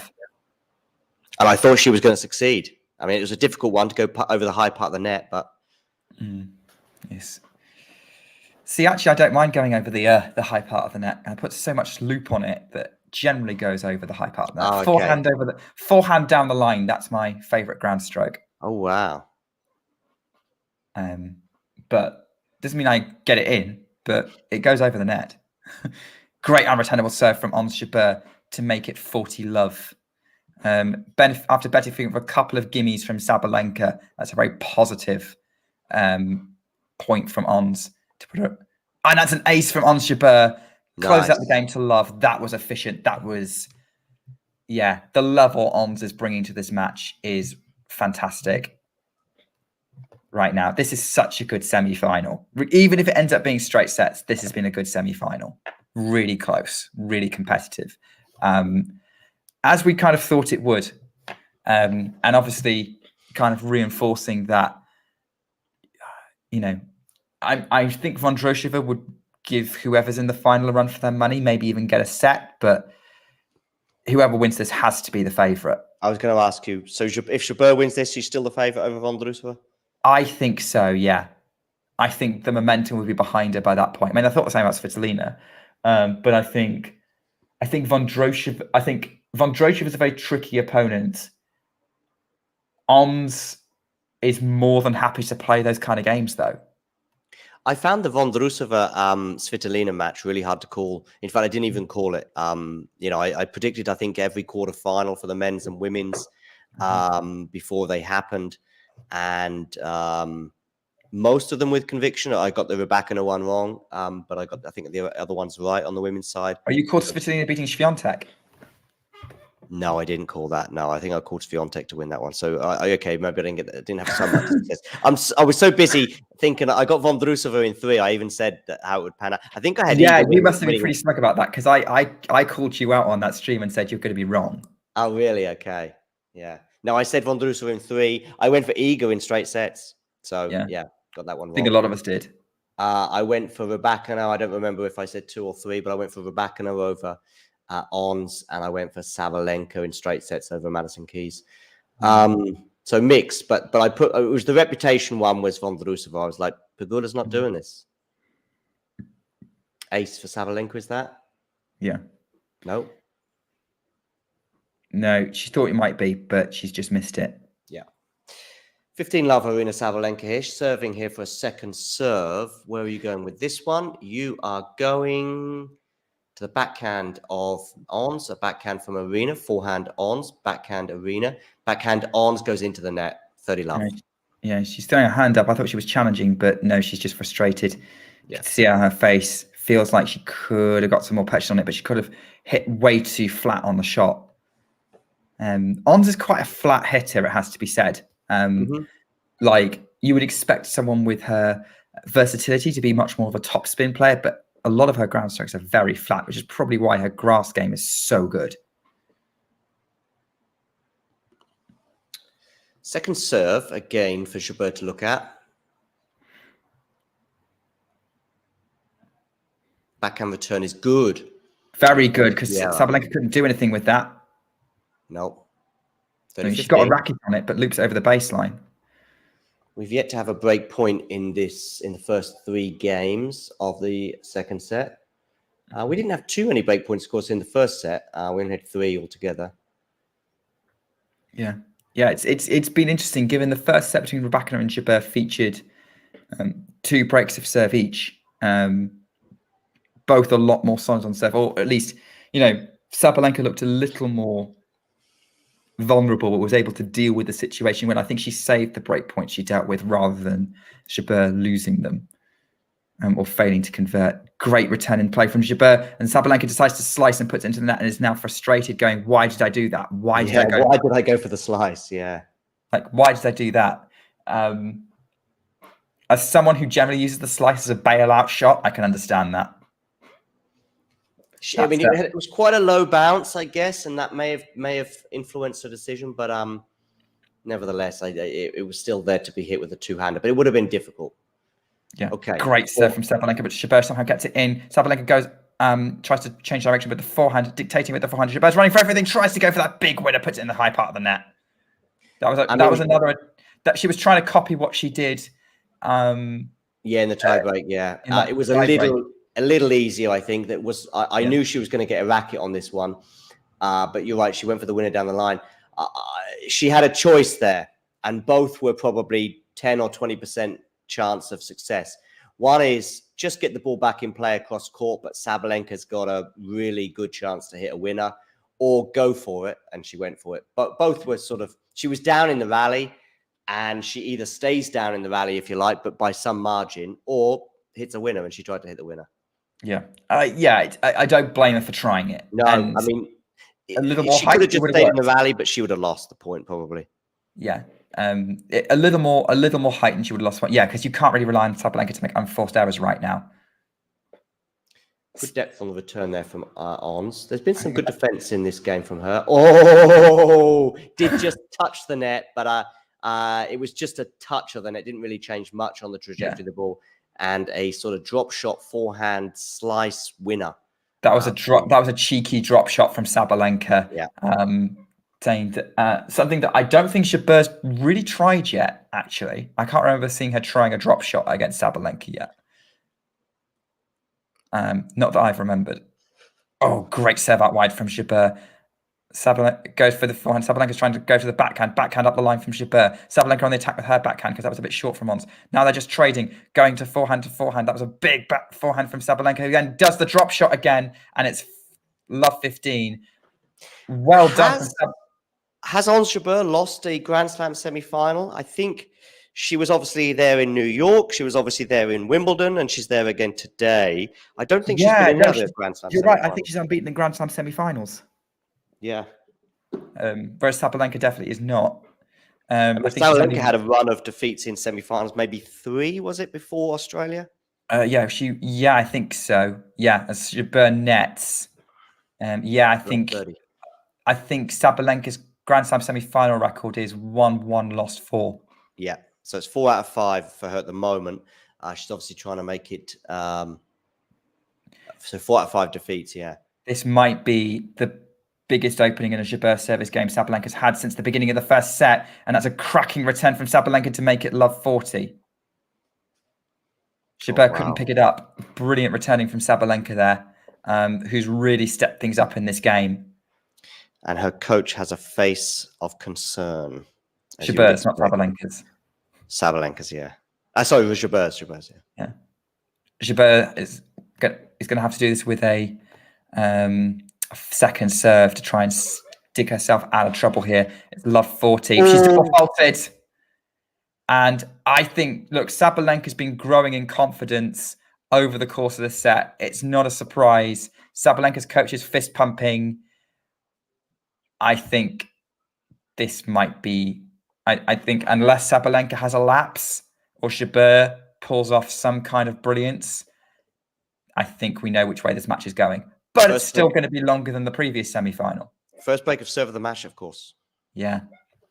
And on the Jabeur serve, obviously Sabalenka, I think that's Sabalenka 50%, 1 from 2 on second serve, on break points. Yes, 1 from 2. Yeah, she took advantage of the first one there. Yeah, 1 from 2. And Jabeur is 0 from 2. It's the first break of serve of the match, as I said, because, of course, the first set went to a tie break with no breaks.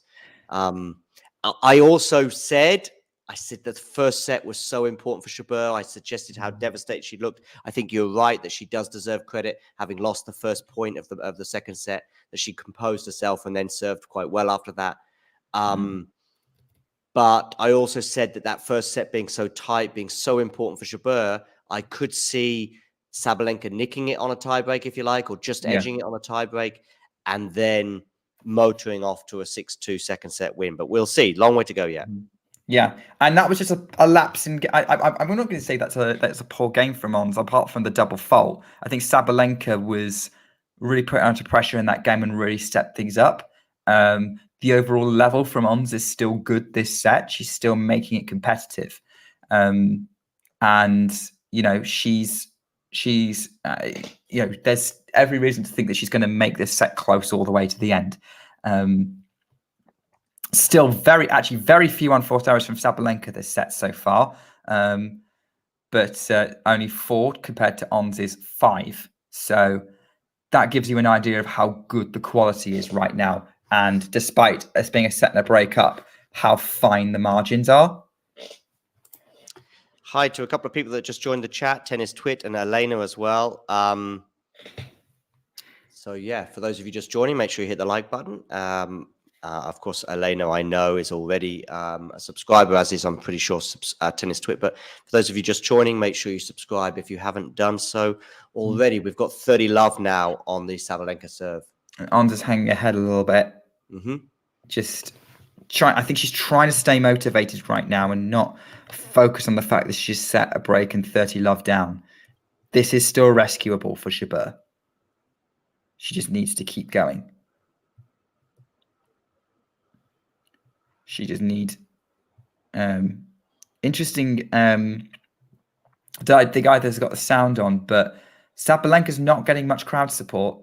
according to a message I've just seen. Okay, I haven't got my son on either yet. I mean, that doesn't surprise me because I think it's more for Jabeur though, because Yeah, it's more for Jabeur.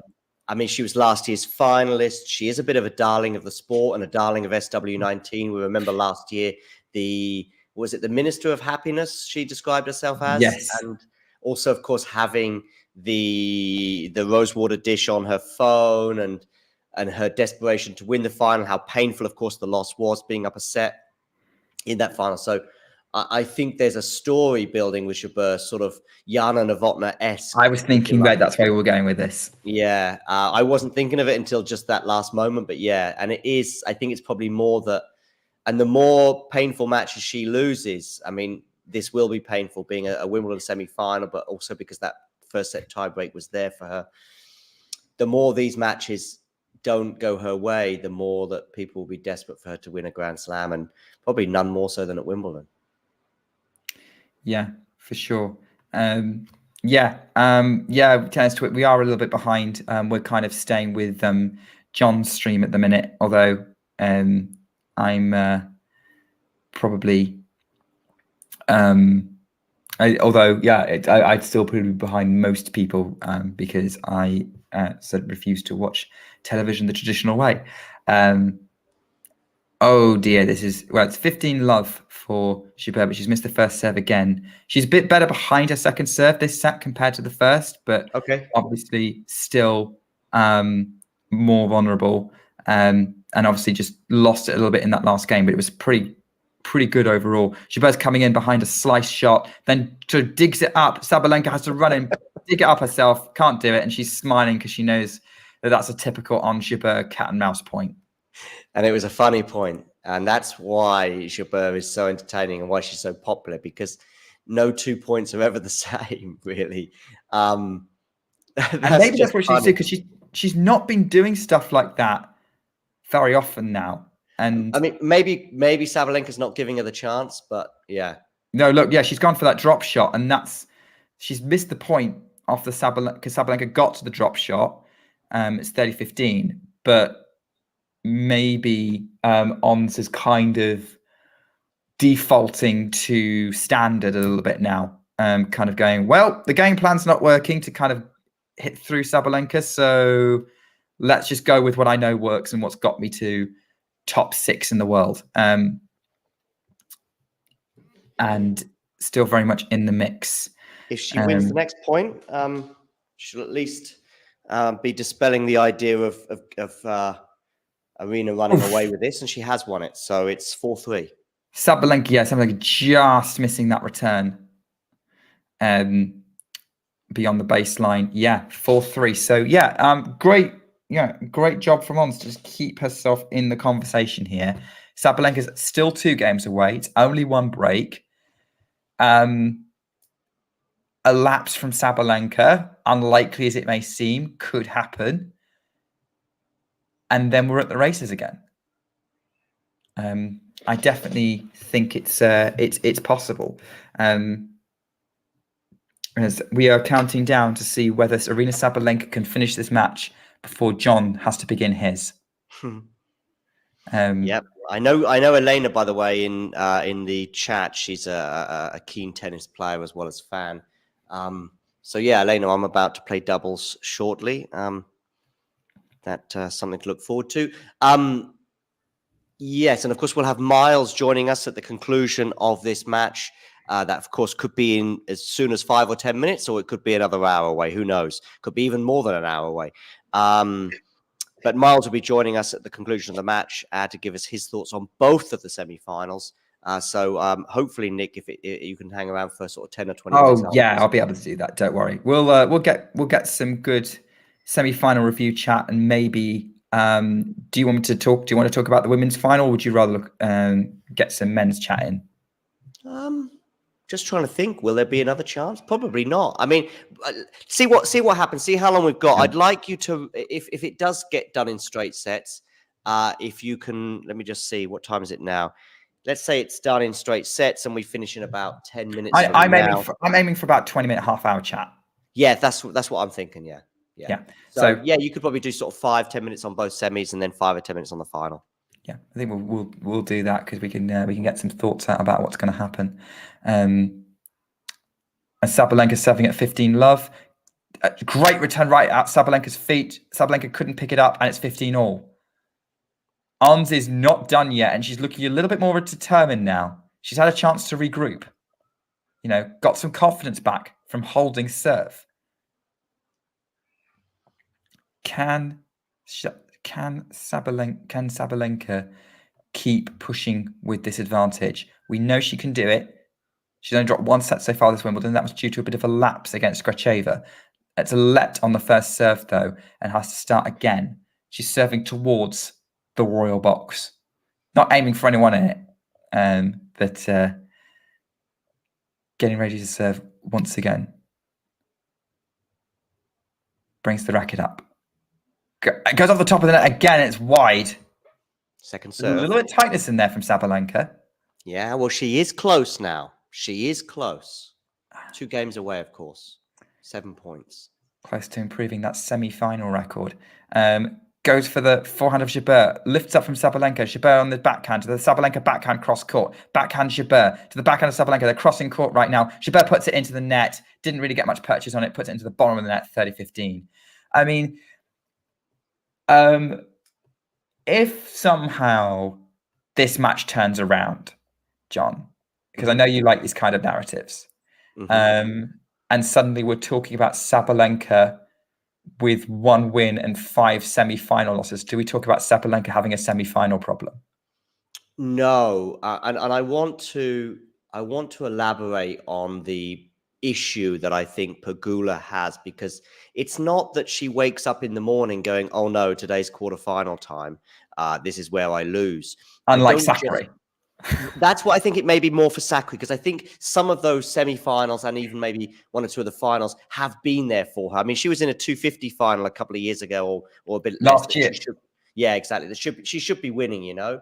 And with some of the some of the quarterfinals that have been highlighted with Pegula, yeah, of course, losing to Ash Barty, no shame in that. Losing to Iga Swiatek, no shame in that. It's true, but the issue is a broad one. I think the defeats to, I think Azarenka was a tough defeat, and one that really, where both players have been at over the last couple of years, is one that Pegula was the favourite for. Great retrieve from Jabeur. Going back to the Sabalenka backhand. They don't know why she's done that. Had space to hit into. Sabalenka hits past Jabeur. She's won it. She's won it. She's got it. That wasn't a challenge. That was Jabeur turned that rally around, looked like she was going to control it, and Sabalenka ran that down with the backhand to pass Jabeur at the net. Game point.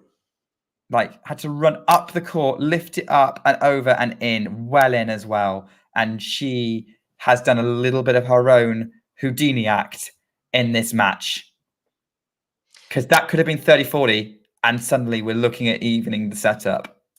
Yep. Let's finish this game before I finish my Pegula moment. 40-30, Sabalenka. Backhand return from Jabeur, although it must have clipped the net. Oh, no, it's gone wide. No, it's gone wide. The Sabalenka serve went wide, and yeah, I think Sabalenka's challenged it. She is challenging, yeah. I can see why, because she wants a first serve. No, she's not going to get it. No. First serve. A second serve. Yeah. Because she's a Sabalenka, we'll just give her 2 first serves. Is that how we're seeing it, John? Sabalenka gets ready to go. Second serve up the middle. Jabeur gets it back into play. Sabalenka has to really get it off her feet, though. And Jabeur drop shots. It's juice. That's a cheeky drop shot. That's a great shot from Jabeur, and the crowd are loving it. Absolutely loving it. And Jabeur is back in a Sabalenka service game for the first time since the first set. If Sabalenka's run of defeats in semi-finals had got to 5, 6, 7, 8, then you might say there's a problem there, whether it be level or whether it be nerves. But it hasn't got there, and she's won a Grand Slam. Yeah, so you're saying because she's won one and she's got a slam, it's not necessarily an issue. That's certainly the case. Yeah. Oh, what a forehand from Jabeur right back at Sabalenka, but Sabalenka just deals with it okay. The clip's still going. What retrieving from Jabeur, who's just getting everything back. Oh, it's off the top of the net. Sabalenka slices that into play. Slice from Jabeur. Hit from Sabalenka. Jabeur runs it down into the net.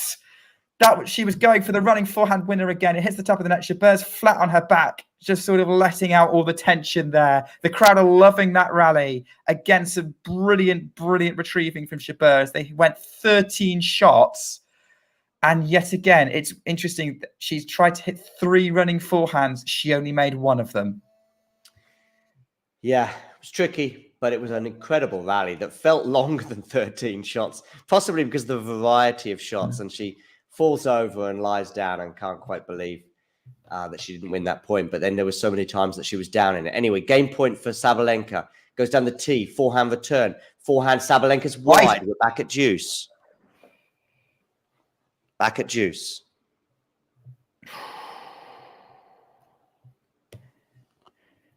That's just, that's Sabalenka going for a little bit too much, just trying to finish it, get it done. She knows that Ons is in this game. And she's had her chances. Ons, again, just a couple of really good rallies that Sabalenka's managed to dig out. Jabeur not doing an awful lot wrong there. Damien Kust, by the way, on Twitter saying Vondrousova is up to number 16 in the live rankings, and she has 0 points to defend until November. So top 10 is very close for her, I would suggest. Is Vondrousova heading for... Because she's not been top 10 before, despite being a Grand Slam finalist. I wouldn't be surprised if a win on Saturday would propel her into the top 10 then. I think it would, yeah.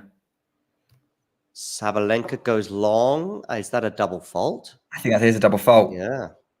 Break point Jabeur, ladies and gentlemen. Here we go. She's had 3 in the first set. She couldn't convert any of them. Sabalenka was too good on those break points. Vondrousova career high 14, so she's not far off where she was just after the French Open 4 years ago. Sabalenka serving, break point down, goes wide on the first serve. Jabeur has a second to look at. A second serve. Brings it up. Serves. Middle of the box. Backhand Jabeur. Backhand Sabalenka. Up the line Jabeur. Forehand Sabalenka. Lines in. Forehand cross-court Jabeur. Sabalenka goes into the net. We're back on serve. It's 4-4 in the second set. And this match got very interesting. I know he said it a few minutes ago. She said it, a few minutes ago, but Tennis Tweet is right. This is a fantastic match. Whether it ends in straight sets or not, this is turning into a great match. I almost said classic. Probably does need to go to 3 sets to become that category, but great match. And it's great because, listen, they're both amazing players to watch. Neither are a pusher. They're so different in the way they play the game. They're so dynamic in the way they play the game, but they're doing it in 2 incredibly different fashions. Yeah, for sure.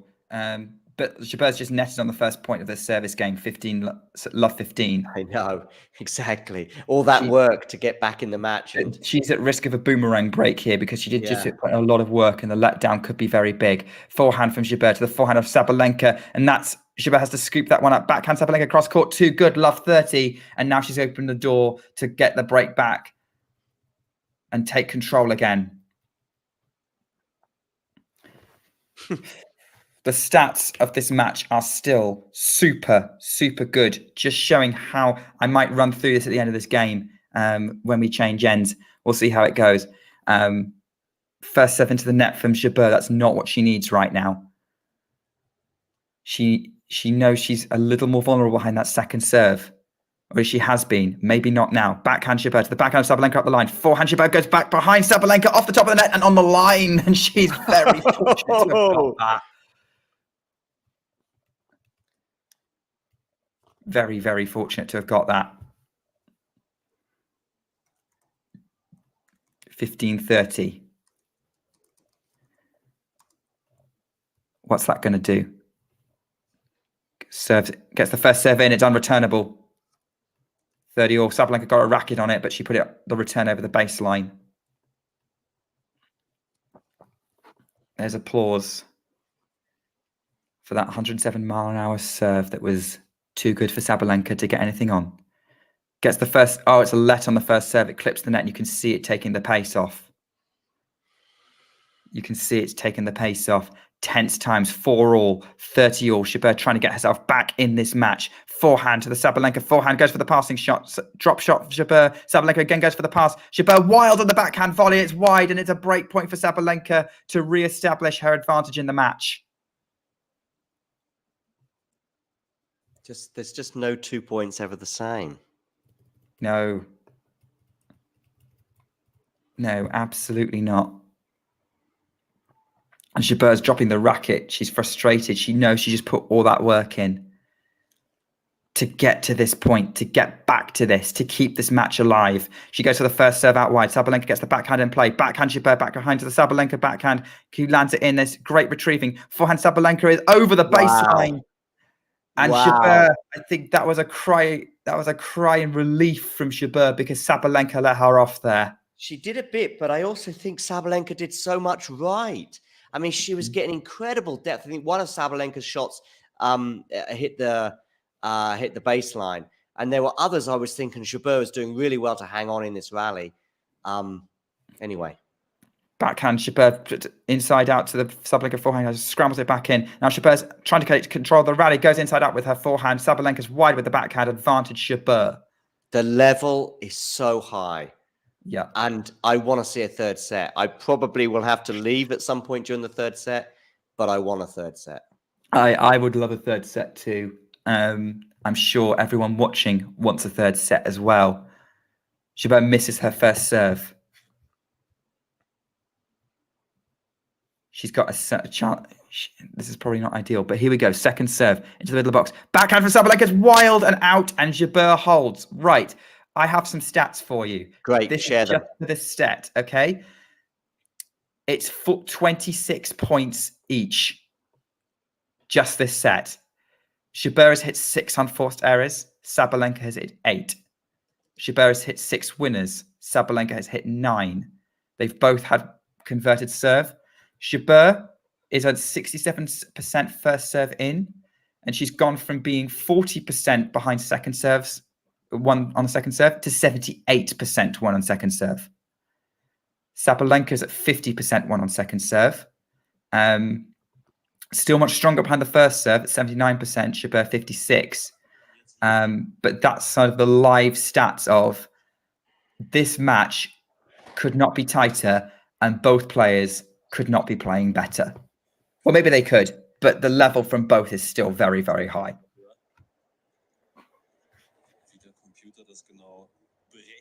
Absolutely brilliant. I can hear some German in the background. Oh, sorry. I'm just telling you before you get copyright struck, John. Yeah, no, I know. I was just trying to get something out there to the Twitter sphere.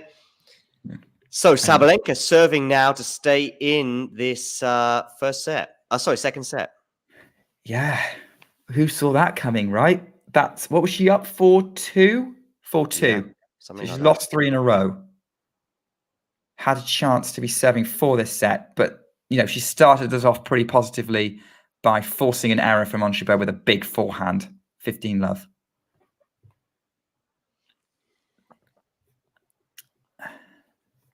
Getting a stat from Wimbledon there about return quality. Yeah, agreed. Jabeur's getting much more into Sabalenka's service games. And that tells you something that she had 3 break points with that stat in set 1 and converted in set 2 when she had a chance. Backhand winner at the line from Jabeur. What a winner, I know. But the return, I mean, it was a first serve from Sabalenka, I think, with the usual venom that Aryna can deliver. And Arn's not only got a racket on it, but I think it landed more or less on the baseline. But it was a kind of defensive return as only she can. And then she backed it up with a backhand winner. This is top stuff. Top stuff. John's gone German again. Sabalenka's now put first serve into the net. And actually, I think Sabalenka's the one who's more vulnerable in the second at the minute. Goes out wide. Jabeur, what a rocket return. Sabalenka moves her around there, goes for the forehand into the space, and that's enough. Gets the job done. Winner, 30-15. Great pushing Jabeur out wide and opening it up and trusty forehand into the court. Jabeur's trying to get this done, trying to, mirror the scoreline from the Rybakina match. Because it was 6-7, 6-4. Yep, she snatched the...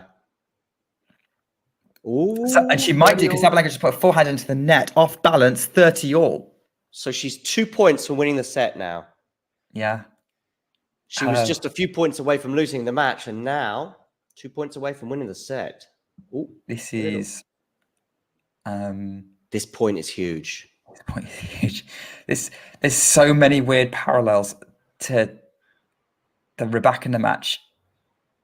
But then it played out so differently because Ons was never really down in the Rybakina match. Why Sabalenka on the backhand? We have a set point. Sabalenka's chuntering at her box. Jabeur's shaking her fist pumping. She knows this is her chance. She's complaining because of the strange bounce. It took her. It was a really good first serve. Aryna did. Jabeur did well to get a racket on it. It sat up quite nicely for Sabalenka to hit a winner from, though. Mid court, strange bounce. And Sabalenka, in the end, rather than attacking it, just sort of got a racket on it and it spun wide. 30-40. Sabalenka serves out wide, but it's missed. Second serve. Here we go, ladies and gentlemen. Second serve for Ons to look at. This is the moment we've been waiting for all set. Sabalenka serves. Jabeur backhand up the line. He's the winner! He's got it! Jabeur has taken the set, and she's put her hand to her ear. She's like, let me hear you, crowd. Bring it on. Third set in a Wimbledon semi-final, and she's nodding like, I am the woman. Miles, put your microphone down, sit back, open a packet of Cubans, and enjoy the third set, because you're not coming on Talking Tennis yet. We are into a third set. Do we necessarily endorse smoking on this show? Yeah, we do not endorse it. No, I have no idea if he has a packet of Cubans at hand. But listen, okay, I know it's maybe not the perfect moment, but we're going to go into a third set. I just want to finish what I was trying to say about Jessica Pegula about 15 minutes ago.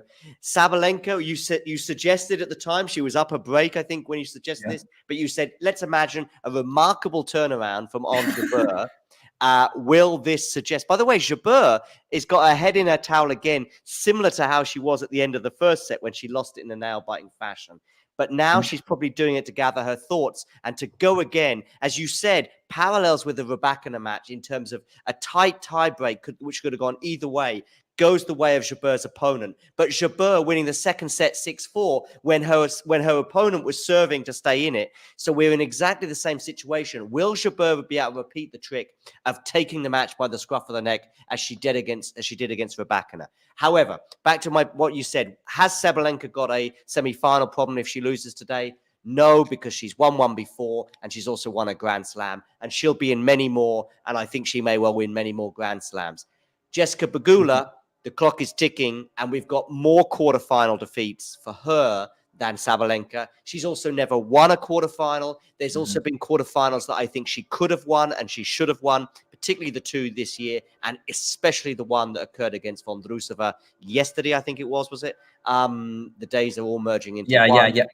And one more thing I just want to say on this is, I know when I probably worded it, and maybe I worded it carelessly when we say a quarterfinal problem, because maybe we all think that the player is waking up going, oh no, it's a quarterfinal today. This is when I normally lose. I don't just think it's that. I also think it's a level thing, which is where the Ash Barty and the Iga Swiatek defeats come in as well. I think it's a combination of level, i.e. her level is top 8. And if the draw suggests that the draw is okay for her, she should and will get to the quarterfinal, certainly on grass and on a hard court and occasionally on clay. But then she's going to run into, at Grand Slams in particular, she's going to run into Iga Swiatek. She's going to run into Ash Barty. She's going to run into Jennifer Brady, as she did in Australia. So there's a combination of level and one or two of those quarterfinals she should have won. And as you put that together as a package, and how many is it she's lost? 6 or 7? 6. When you put that together, that's the combination. I would say of those 6 quarterfinals she's lost, 5 of them have been to an eventual finalist. Have you seen the level? That's the level. Today? That's the level thing. I'm not saying that she's nervy and thinking, oh no, it's quarterfinal. It's just like That's my level. You know, you could argue the same perhaps with Garcia as well. And you could have argued it with Sabalenka as a combination of level, but probably more nerves until Australia. Now she's turned the narrative. Anyway. Sabalenka's gone off court. She's back on now. Talking of turning narratives, Nick, Ons is going to try and do that right now in this match. Because, look, this is now. Here's the thing: we've seen this before earlier this tournament because I've been alluding to the Świątek results. Świątek lost a first set she should have won. Linda Bencic came back and narrowly won the second set in a tie break that she should have lost. Yep. Against Bencic, and then took control in the decider. Against Svitolina, she lost the first set that she should have won. She narrowly won a second set on a tie break that she should have lost, but couldn't continue the momentum, and Svitolina was just too good in the decider. Ons Jabeur lost the first set on a tie break, won the second set 6-4 by turning it around against Rybakina. She's done exactly, and then took control in the third. She has lost the first set on a tie break. Both times those tie breaks are sets that she arguably had the advantage in and should have won. Takes control at the nadir of a set and takes it to a third against Sabalenka. The question is, will it mirror or will it follow the Świątek pattern of not being able to follow through with pulling it off?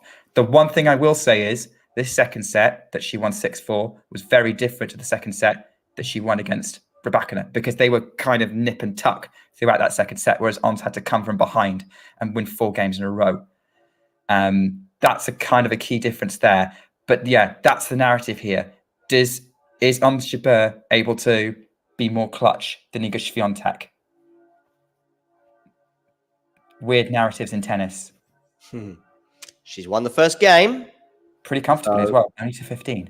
Yep. So now the pressure moves to her opponent, albeit we are at the beginning of the third set. And as 5 games in a row. Is it 5 games in a row? Yeah.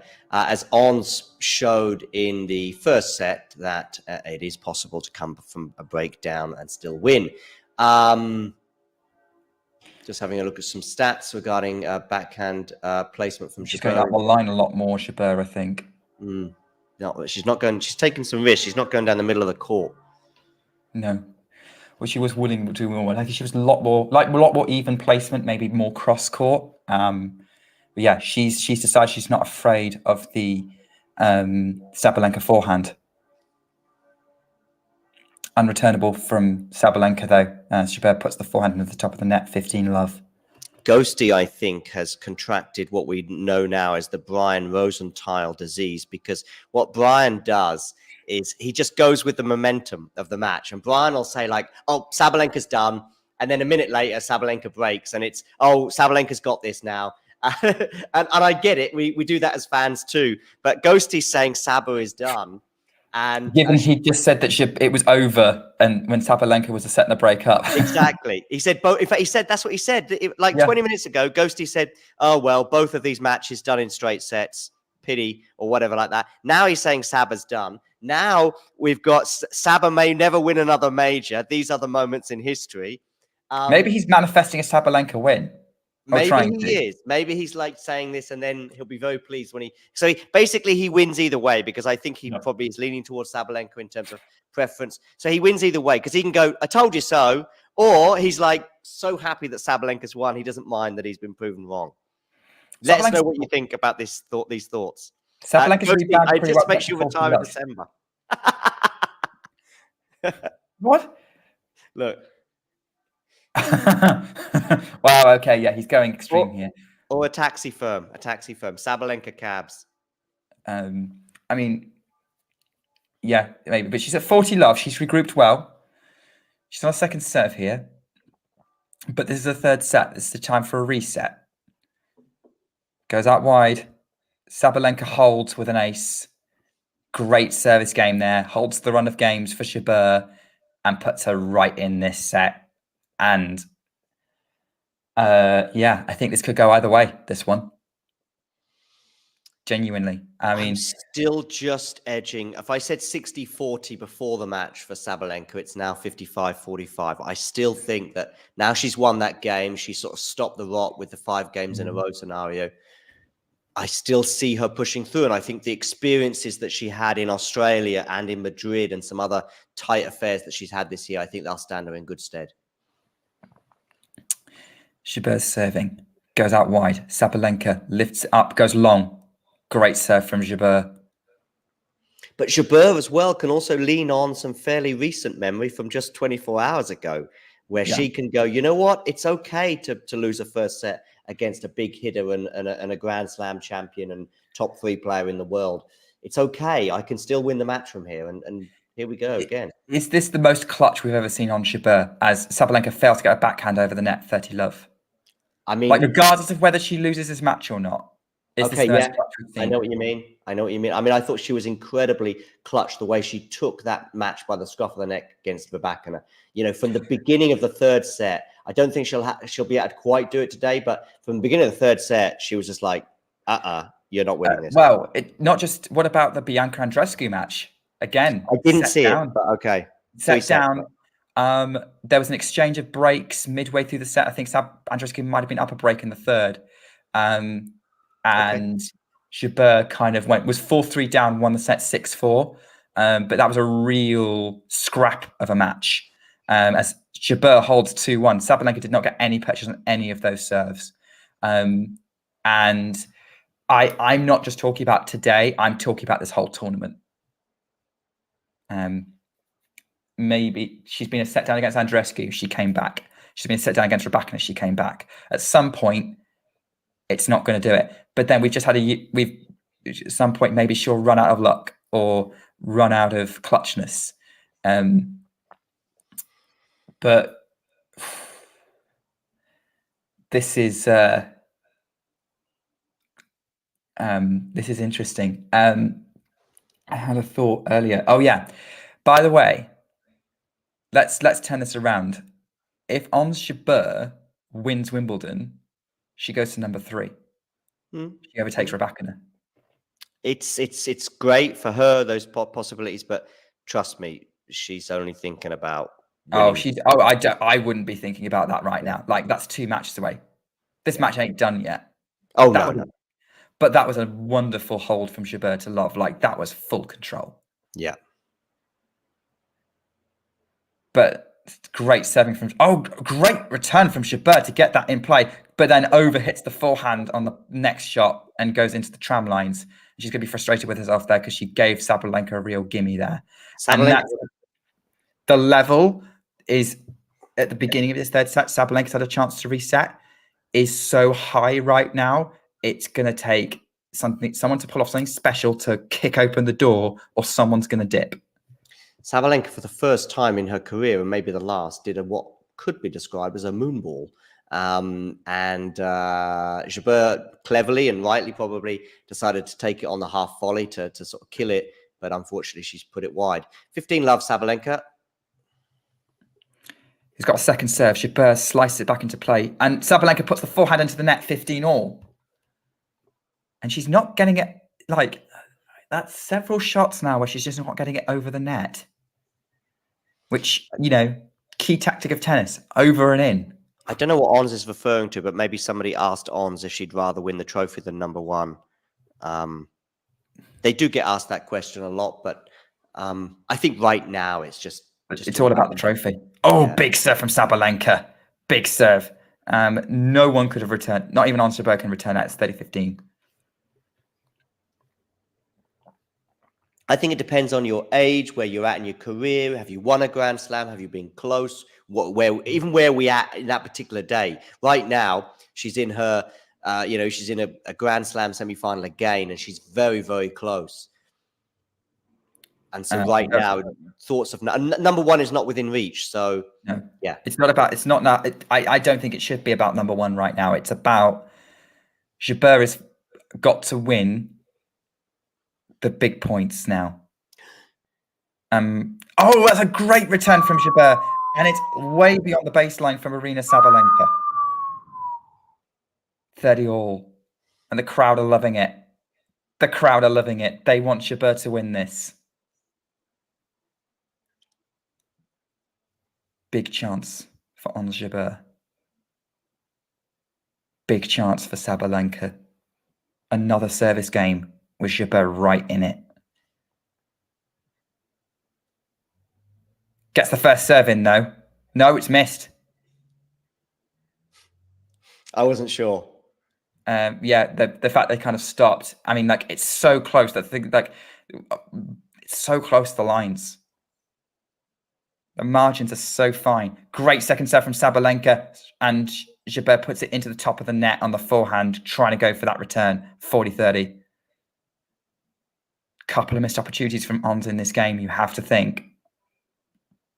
Yeah, because that second serve, I mean, it was a good second serve, you're right, but I think Ons will think to herself, I could have done better on the return. She put it in the high part of the net. I also think of the point earlier on that she lost as well. She's trying to go for a little bit too much. I mean, the aggression's working. She's put that forehand wide. She's frustrated. It's 2-all. Yeah, three kind of... She's going for these shots, and that's why she's missing them. And I think she feels like she has to go for them, and she's playing a high-risk strategy. Had one or two of those points gone another way, we'd be talking about Ons being a break-up. But now she's got to hold again. I mean, it's almost like a penalty shootout right now, and every time you win one, you're then looking at your opponent, then the pressure's on your opponent, and then they score and you score, and so on and so forth. And right now, we're almost, it's not quite sudden death, but we're heading that way. Sudden death in penalties is a final set tiebreak. Yeah, I guess so, yeah. First 10. That was a bit of a nervy point from Ons, kind of relying on some drop shots there. It worked. Goes back behind, goes forehand into the space, 30 love. Shots of the crowd applauding.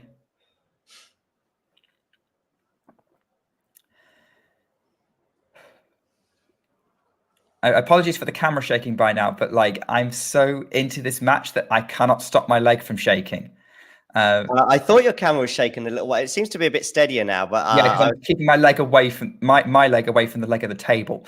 But it's like the in Formula One, the Horner jiggle. Christian Horner's foot jiggles every time Red Bull are going to win. Oh, does it? Okay. Yeah. First serve into the net from Jabeur at 40 love. I think it is in the deciding set tiebreaker, 1-10, right? Yes, it would be.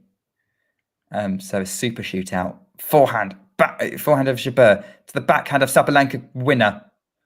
I mean, if you're talking football analogies, I would call final sets extra time and a final set tiebreak penalties.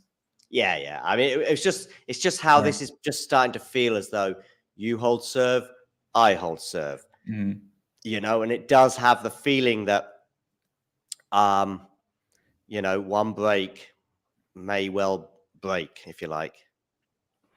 Yeah, I think so too. Jabeur's got a second serve into play. Backhand up the line. A little bit tight from Ons, I think. And Sabalenka unleashes with a forehand. That was tight and short from Jabeur. 40-30. Of course, she was 40 love up in this game. I was talking about Ons being clutch this tournament. That now we're seeing some tightness. And I'm starting to worry about this game for her. It's an 88-mile-an-hour winner from Sabalenka. Good serve. Shouldn't have been worried. Yeah. That was pretty much an ace. I think Sabalenka got a racket on it, but that was practically an ace. Let's take a short break.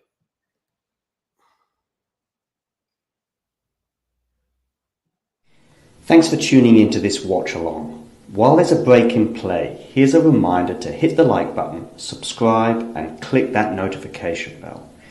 Your support helps to keep the channel going. While we're here, you can now become a member to enjoy perks, including badges for the live chat, but also bonus material, such as interviews with top players from both ATP and WTA tours. The membership link is pinned in the live chat. You can also follow us on Twitter, Facebook, and Instagram. So whether it be serves or volleys, forehands or backhands, serve bots or drop shots, we've got you covered, whether that be via our website, talking-tennis.com, where you can read features and interviews from our top writers. Or if you prefer us in audio form, you can subscribe to our podcast on Apple, Amazon, or Spotify, or wherever you get your podcasts from. Remember, we offer you wall-to-wall coverage via our regular watch-alongs, magazine shows such as Nick's WTA Weekly or Damien and Mario's ATP version. Plus, we deliver top content from people on the ground, actually at the tournaments, so you get even nearer to the action. So, what are you waiting for? Hit that subscribe button so you don't miss out on all things tennis.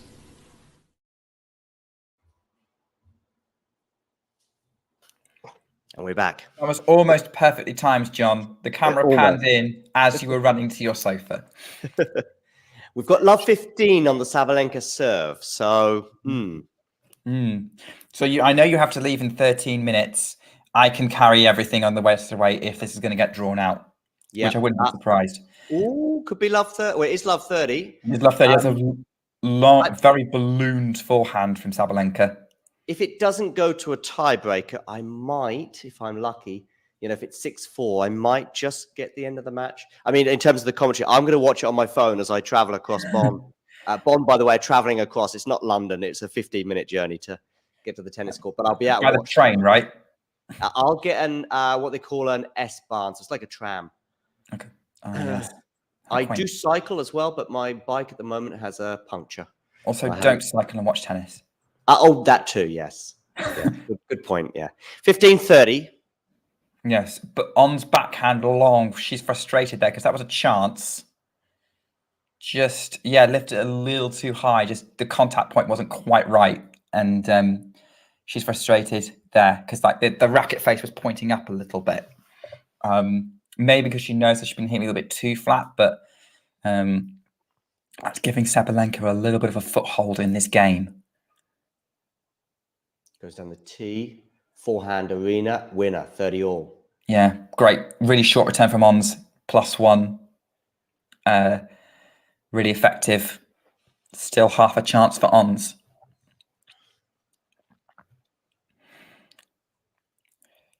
Sabalenka bouncing the ball. The tiger tattoo on her arm, very visible. Big point, this one. 30-all, 2-3. Sabalenka goes to the forehand return. She's gone out wide. Is she going to hit a forehand winner? She is. 40-30. Great. Two brilliant forehands from Sabalenka, these last 2 points. You can hear the Rocky soundtrack already getting going. Sabalenka's actually first serves this set better than the second set, much better, 73%. And higher than Ons Jabeur at the minute, which is staying consistent at around 67. Great return from Ons, though, really low.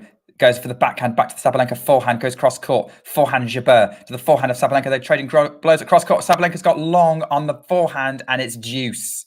Great point there from Ons. Great construction, just putting that Sabalenka forehand under pressure. Indeed. Under pressure. And pressure is all Sabalenka is feeling right now. The crowd is not her friend. Her opponent is playing amazing tennis, has been in most of her service games. She serves into the net with the first serve. The tightness continues. The pressure rises. She's muttering to herself. She's bouncing the ball. The tension is high. Ladies and gentlemen, Aryna Sabalenka's going to take a second serve. Goes aggressive with it. Ons goes aggressive on the return. And Sabalenka goes into the net on the backhand. And it's advantage Jabeur for a break point in this third set. This set has felt very close. But taking nothing for granted here. Aryna Sabalenka stepping up. She needs a first serve. She doesn't get wide. I don't think that was even in the doubles court. No, I think it landed outside the tram line.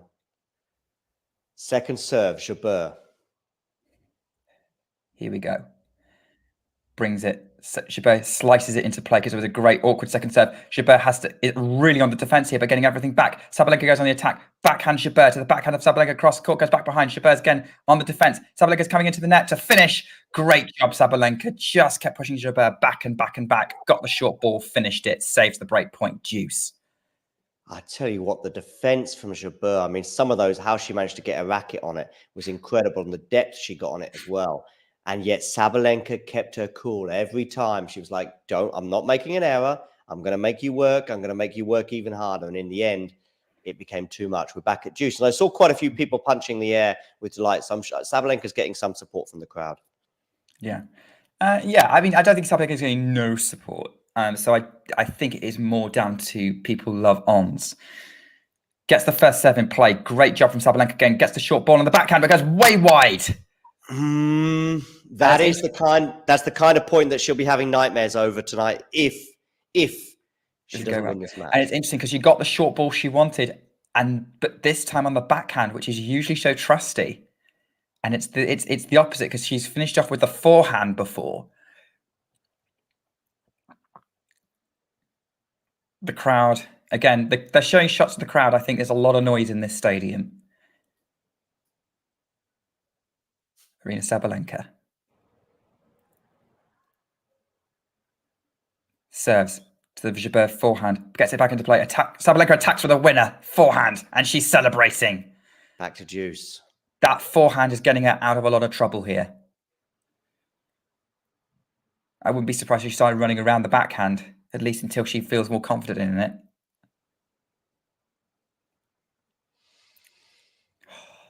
Pressure. Tense moments, as one or two people in the chat are saying. Yeah, for sure. For sure. Serves. Middle of the box. It's the first serve. Forehand Sabalenka. And Jabeur just doesn't quite get over the net. And it's advantage Sabalenka. Is this going to be a chance that Jabeur will rule? Probably not, because she didn't really make many errors. Sabalenka saved those break points. Definitely. I mean, Jabeur's been fighting and staying in the point remarkably, but good serves and good shots from Sabalenka have meant that's how it's panning out.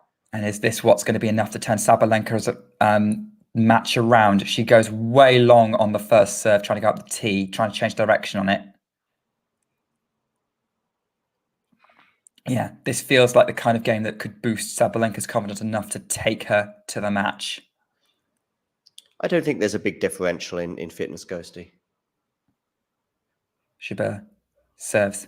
Backhand, Jabeur on the attack. Goes to the Sabalenka backhand. Jabeur changes direction. Sabalenka has to take a running forehand well long. Great shot. Great from Jabeur. Puts her in control of the point, moves Sabalenka around. It's deuce. That is pretty intense. It's funny how far behind the chat we are. Yeah, it seems like they're ahead of us, yeah. They know what's happening. But hey, you can enjoy watching us live in the moment. Take like a window into history of 10 seconds before. I think the people in the UK who are watching through, regular cable will be particularly far ahead. Yeah. Oh, she's gone wide with that forehand, hasn't she? So we've got another break point. Yeah, that serve was on the line, and that forehand +1 looked like it was going to be right on the line as well, but she's missed it. And I thought it was in, but it obviously wasn't. Sabalenka, I thought might be challenging, but she's not. Another opportunity for on Jabeur.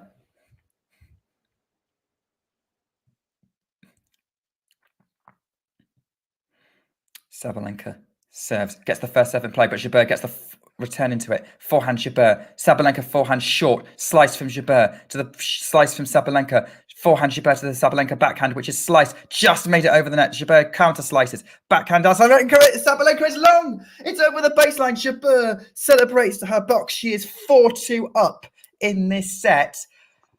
But Sabalenka was 4-2 up in the last set. This match is not over. What's on Jabeur going to do? Now she is on the front foot for the first time in the match, properly. She was 4-2 up with a mini break in the first set tiebreak, and she faltered. I will leave. I will leave at the end of this game. I think maybe I might get another game in, but anyway, let's see how this game pans out. So the forehand Jabeur. Oh, great! That was a brilliant. That was a great serve. Amazing return. Even better +1 from Jabeur. That was a very quick point, and such good quality from both. Such good quality from both. 20 people here tuning in right now. Make sure you hit the like button, and if you are new to the channel, subscribe as this match reaches a crescendo. Very much at the crescendo. It was a second serve from Jabeur, but the wild backhand return from Sabalenka goes long, and it's 30-love. 2 hours and 7 minutes on the clock. Aryna suggesting, of course, number one being on the line. Honestly, right now, I think both of these two players are thinking about is a Wimbledon final. I think all they're thinking of is, I want to win. I want to win. I want to win this match, and I want to contest for that trophy. I think there's a certain point where the big picture goes out your head. Oh, completely, yeah. Especially in a match that's this close. Great backhand return from Sabalenka, but puts that next backhand into the net, and it's 40-love for Jabeur. Yeah. This could... Jabeur has now had 40-love in a previous service game, got taken to 40-30. Let's see how tight she gets. Oh, I thought that was in, but it wasn't. Was that a let? I think that might have been a let, because that serve looked into me. She was going up the tee, but it was a let. Goes up the tee again. Sabalenka just long on the forehand return, and well, someone is challenging this. Yeah, and there was a challenge. I think it might be Jabeur challenging. So was it called in? She's getting a ball, getting ready to serve. She's not confident in this challenge. She knows it landed on the line. It was plumb on the line. Doesn't matter. Plumb on the line. Yeah. Great return from Sabalenka. It was, yeah. By the way, when I go, if we end up, if Sabalenka in particular breaks back, then you can just speed up. And if you go, I will speed everything up to being back, hopefully with everyone else. I'm the one who's holding Nick back and everyone else. Anyway, Jabeur serving, forehand return. It's a runaround forehand, as you suggested she might do a few more of from Sabalenka. Backhand from Jabeur. Is that a winner? It is! It's right on the line. I can stay for 6 more minutes, basically. That's sort of me really pushing the parameters. I'm hoping it's going to be enough to almost basically get to see the remainder of this match. And basically when Miles comes in, I'm hoping that he'll be hovering in the background from pretty much the moment the match concludes. You can just wheel him in if I'm not here, which is likely, and then just chat for about the 2 semifinals and also the final. Sure. When I get home tonight, which will be about 2 hours later, I will then clip it. And at the end, by the way, when you and Miles are busy, you're done. Thanks very much. Just click end broadcast. Do you want? Yeah, I mean, if you have to go, do you want to know how it works out? The chat with you and Miles or the match? No, I meant the match. Oh no, well I'll know because I'm going to watch it on my phone. Okay. Well, let's see. Jabeur is now a game away. Oh, I'm not going to miss any minute of the match. I'll be just watching it whilst I'm on the tram. Yeah. I'm just gonna check something on the stats. Because I think, towards the end of the second set, the unforced error count from Sabalenka went up a little bit. But by the way, set 2 was so tight. Jabeur won at 30 points to 28. Sabalenka right now is serving to stay in the match. Sorry. Yeah, and Sabalenka's hit 12 unforced errors this set as they're going to a really great rally at the minute. Jabeur retrieving everything. They're moving each other around the court, going for the space. Backhand Sabalenka is wide. Love 15. 2-5, love 15 on Jabeur, 3 points from her second consecutive Wimbledon final. But the most remarkable thing is she was down a set to Aryna Rybakina, last year's champion. She was down a set and a break to Aryna Sabalenka, the woman of 2023 on the Wimbledon in the women's singles this year. It's now 15-all though. John, calm down, 15-all. Yeah, let's not get ahead of ourselves. We do not talk about this until the match is over. Maybe match point. We could be... Jabeur is still 3 points away. By the way, sometimes people are 8 points away from winning the match. I think I said it was Sabalenka earlier. I think I said she's 7 points away from winning the match. Yeah, that's true. She was 15 love up, I think, on her serve at 4-2 or something like that. Didn't she have game point? She might have done to go 5-2. Might have Yeah. done. I think it was a couple of juices in that game. I think. Yeah. Or 3 or 4. Well, anyway, Sabalenka's got a second serve. What a return from Jabeur. She's coming for this. On Jabeur, take a bow. 2 points from the Her Wimbledon husband final. is so ridiculously tense, by the way, because he's just leant over, hand over mouth. He cannot relax right now. 15:30. Aryna Sabalenka. I don't think anyone can relax right now, least of all the two players. It's a good serve. Great Good return. forehand. Great. On the point. 30 all. Good attempt at the retrieving from Jabeur, but probably a little bit too much. She was being pushed way out of court. 30 all.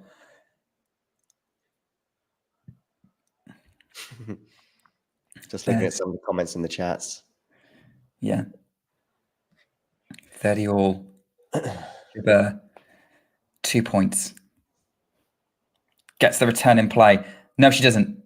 Yes, she does. She does. She It's 30-40. It landed, I think, pretty much on the baseline. It was on the baseline.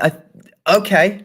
I need to see it again, but I'm sure we're going to have a challenge here, of course. But the challenge is coming from Sabalenka, and she knows it. It landed on the baseline.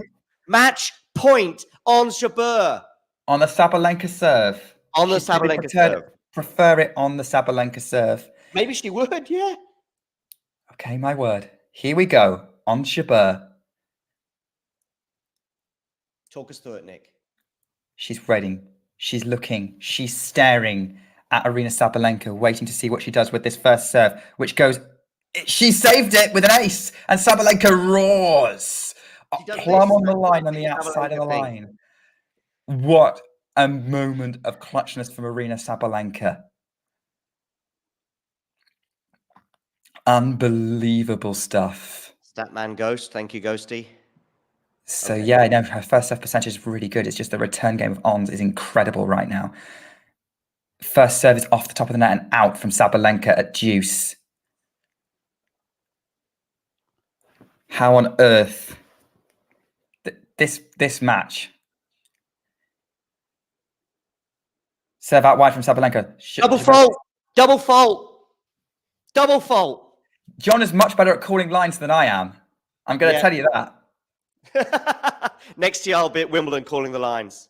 Probably alongside Jack. So, yeah, that is double fault. The challenge is out. And...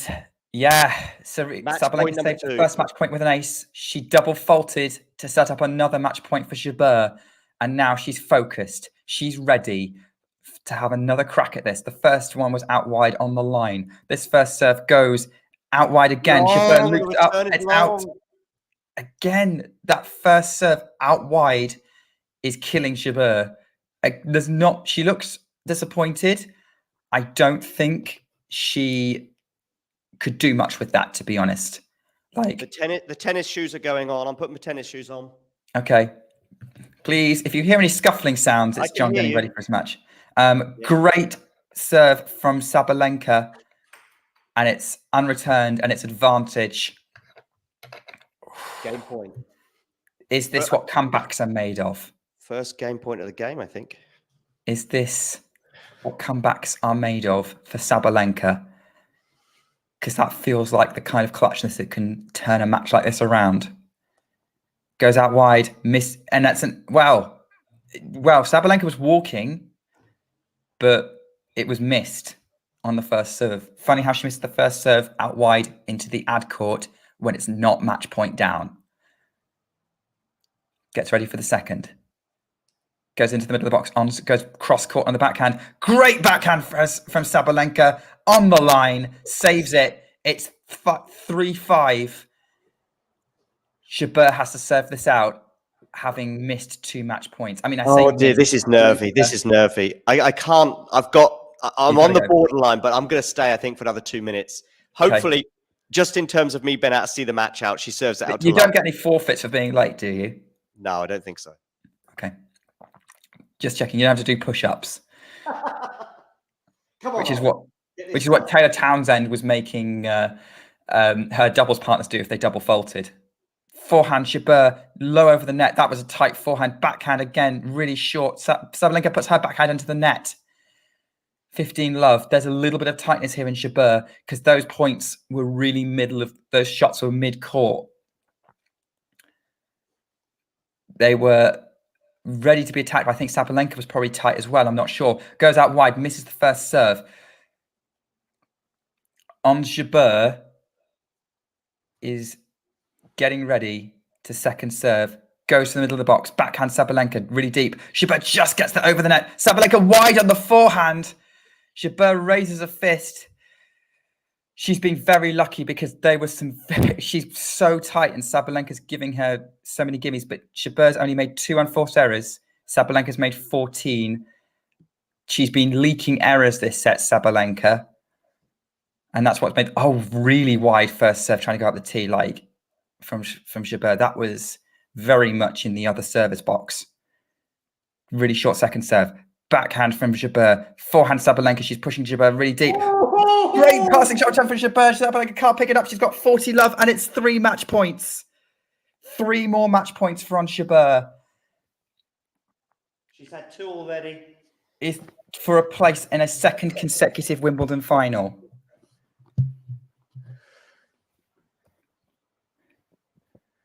What's going to happen? Goes up the middle. She's got the first serve in play. Forehand Jabeur to the Sabalenka backhand. Off the top of the net. I thought it was in the net. Jabeur has to slice. Two net cords the way of Sabalenka. Jabeur's frustrated. She kicks the ball. That was a tight forehand from Sabalenka, and Jabeur was unfortunate not to win that point. That was the let cord. This is ridiculous. This is like, and that's again nerves from both. Goes out wide with the first serve. Sabalenka backhand behind. Forehand Sabalenka just over that. Forehand Jabeur moving Sabalenka around. Backhand looped up. Backhand wide from Jabeur. 40-30. Nervy. I mean, she just wanted Sabalenka to make a mistake, I think, on that point. She's playing for the Sabalenka unforced error. And then the minute she tried to go for the backhand, it was tight and dragged out wide. And the crowd are applauding. Her coach is trying to lift her up. 1 more match point. She's done it with an ace! Jabeur has just made a Wimbledon final for the 2nd year in a row. Ladies and gentlemen, what a comeback. What a player. Jabeur, the hero of the Arab world. I couldn't be happier. The Wimbledon final. Couldn't be happier. Tennis couldn't be happier. Tanya is going to be overjoyed right now. I think I have to leave. Nick, see you soon. And just click see you, mate. when you see you, John. It's been great fun. Jabeur is pounding the court. She loves centre court. This is one of the great romances in her life. 6-7, 6-4, 6-3. It was a tighter deciding set than the Rybakina one, which she won 6-1. She was in less control of that, but she was the better player that match. What an incredible performance from Jabeur. Is this the match of the tournament? I think it might be. What a level. Tennis Twit, we were talking, I raised it at 4-2 down. Like, if Sabalenka loses this match, does she have a semi-final problem? And John doesn't think so. We're going to pose it to Miles when he comes. But wow.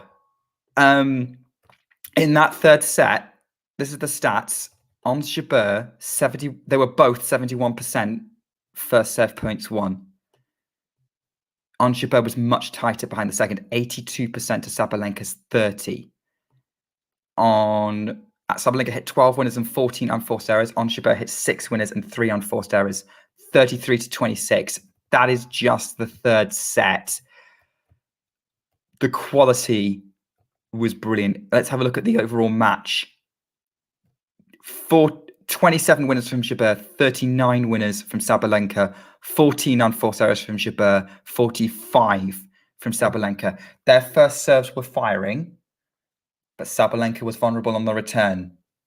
The Jabeur return was piercing through everything Sabalenka was throwing at her. And the Sabalenka errors crept in and kept going up and up and up. And that's what happened during that match. Sabalenka went big. It was go big or go home. And sadly, she's ended up at home for Sabalenka. A chance at world number 1 missed. Iga Swiatek will hold on to that just a little longer. I think she will lose it after the US Open, maybe even before, because it's really tight between them. But yeah. Oh, my word.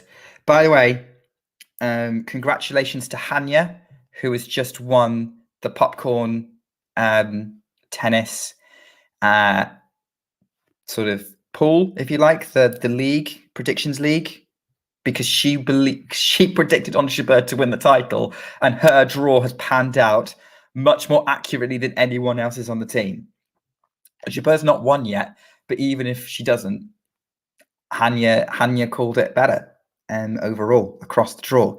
Jabeur's giving an on-court interview now, and she looks very emotional.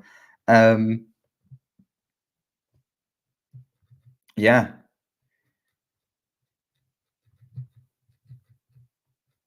Wow. What a match.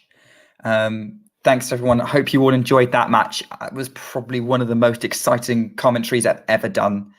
The energy was incredible. And that match did not... I was kind of starting to think Sabalenka was going to get that set. And I think if the unforced errors hadn't crept in, if she'd maintained that level, I think she could have done. But Ons Jabeur is playing unbelievable tennis right now. I think this draw that she's had this year is tougher than the one she had last year.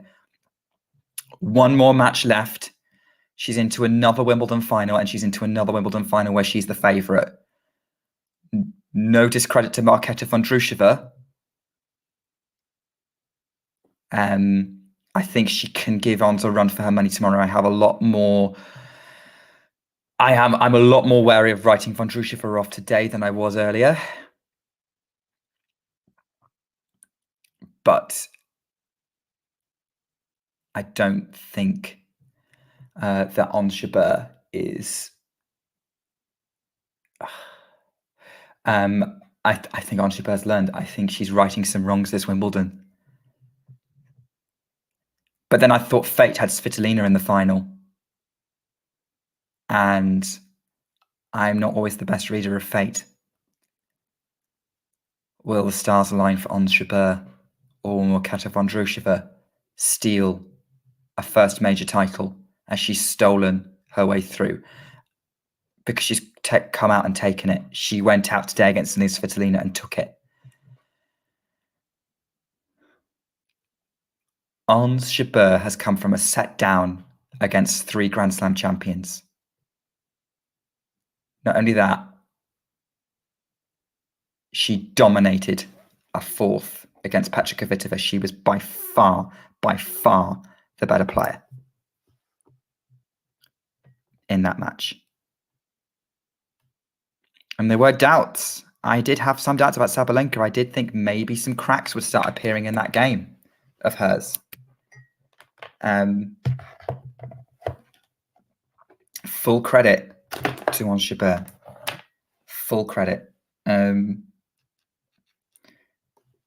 Right. I think rather than hear me monologuing about this match, let's have a conversation about this match.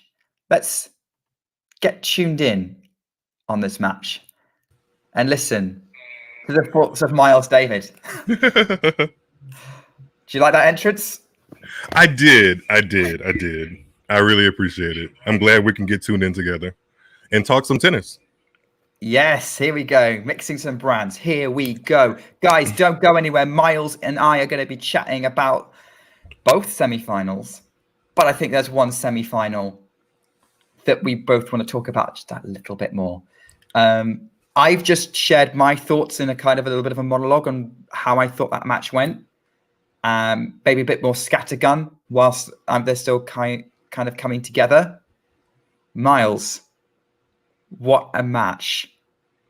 What did you just share? Just share everything you're thinking right now. I enjoyed that. I enjoyed the fact that I kind of, well, from a Sabalenka fan perspective, I don't enjoy how she kind of let that slip because she really had a hand and a pinky on the finalist position in the second set, but she wobbled, and credit to Jabeur for taking advantage of that wobble and really, really maneuvering Sabalenka around the court.